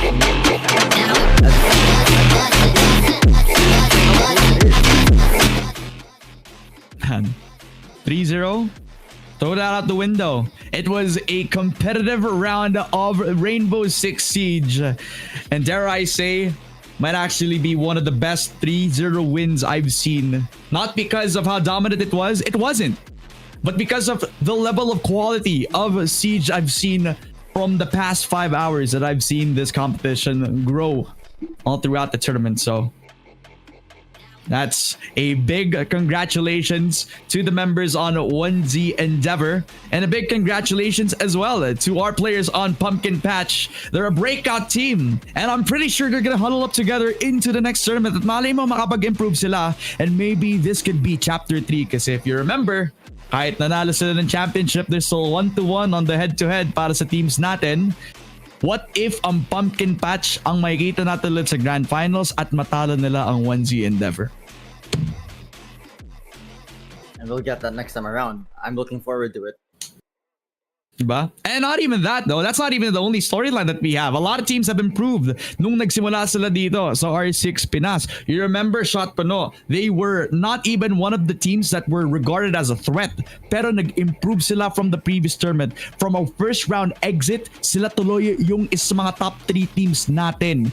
Huddling up against one of the best teams in the Philippines. At ngayon, they're just gonna keep improving. Tapos, nandito din ang SR. Ang isa sa mga teams na napakalakas in terms of firepower just needs a little bit of polishing left and right here, you know? Ano pa ba? Sino pa ba? Credit where credit is due. Paradexus, one of the most aggressive performances all tournament. I don't know if you noticed, but every single match that Paradexus ends up winning over, I joked about Legion scaling. Paradexus, they scale. Even if you get some early rounds onto them, later in the game, they hammer you. You actually can't get through whatever it is they're pushing on that late game. Jokes aside, like, when you have a full champ stack like Paradexus, and they're able to pull it together that well, that just makes next tournament all the better to watch. Yep. And honestly, sa lahat ng iba pang mga teams na nag-participate dito, no way but up for everybody dito kasi lahat tayo nag-i-improve and the community will thrive in it as well. So thank you so much sa mga viewers natin sa production na napaka-angas. Si Knight at saka si Ali na nagbigay sa atin ng opportunity para makapag-cast dito. And on behalf of all the casters, the production, yung observers, mga nandito na naging malaking parte ng Siege Digmaan Season 2. Thank you so much from watching us from day 1 yesterday at patuloy tayong maglalaro ng Rainbow Six Siege sa East Asia o kaya sa Southeast Asia servers. Except dito kay Blanco kasi mukhang nasa kalaro ata doon sa may Dubai servers eh. Thank you so much for joining us dito mga kaibigan sa ating naging laban on Siege Digmaan. We'll see you on the next event at kung gusto niyo sumali sa mga action namin ay ilalagay namin ang mga Discord invite links ng R6 Pinas Discord at saka sa The Coalition. Check those Discord servers out kung gusto niyo makakalaro. Not only just sa Rainbow Six Siege pero pwede din sa mga indie games, sa kahit anong mga competitive games, sa kahit ano pang mga trip nyo. Sabayan natin ang trip ng kahit sino dito sa R6 Pinas. Before I end things up, any final words before we close it out? G. Thank you mga kaibigan. Siege Digmaan out. Ramon Cass as well as Paileng. We're off into a good start. Salamat at kita-kita na lang sa susunod na digmaan.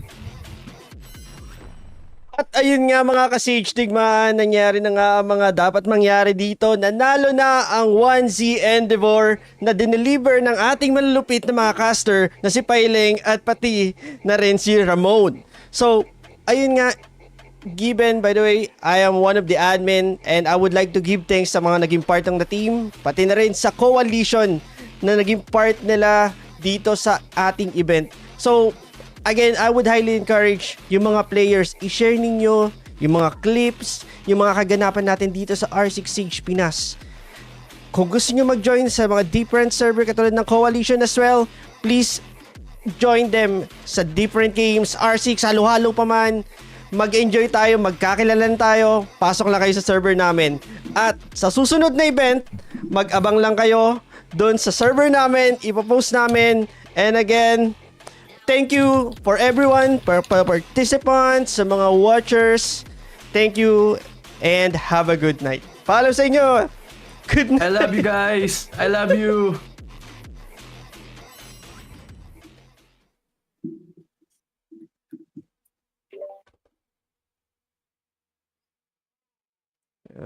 Wait, let me fix the cave. Tayo ng Enderman yan.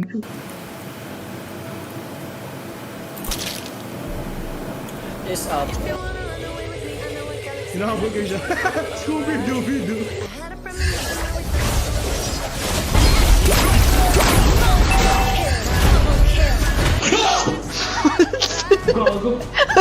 Hindi kayo dyan, pasing ng magic.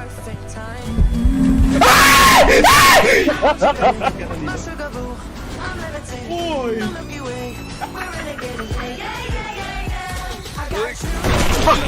Hindi pa kasi sinasampal na hulog na.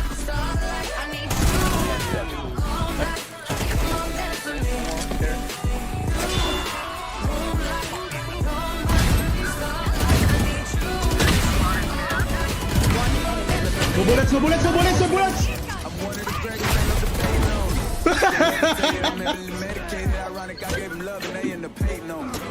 Bro.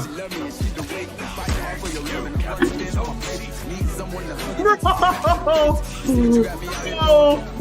They can't even.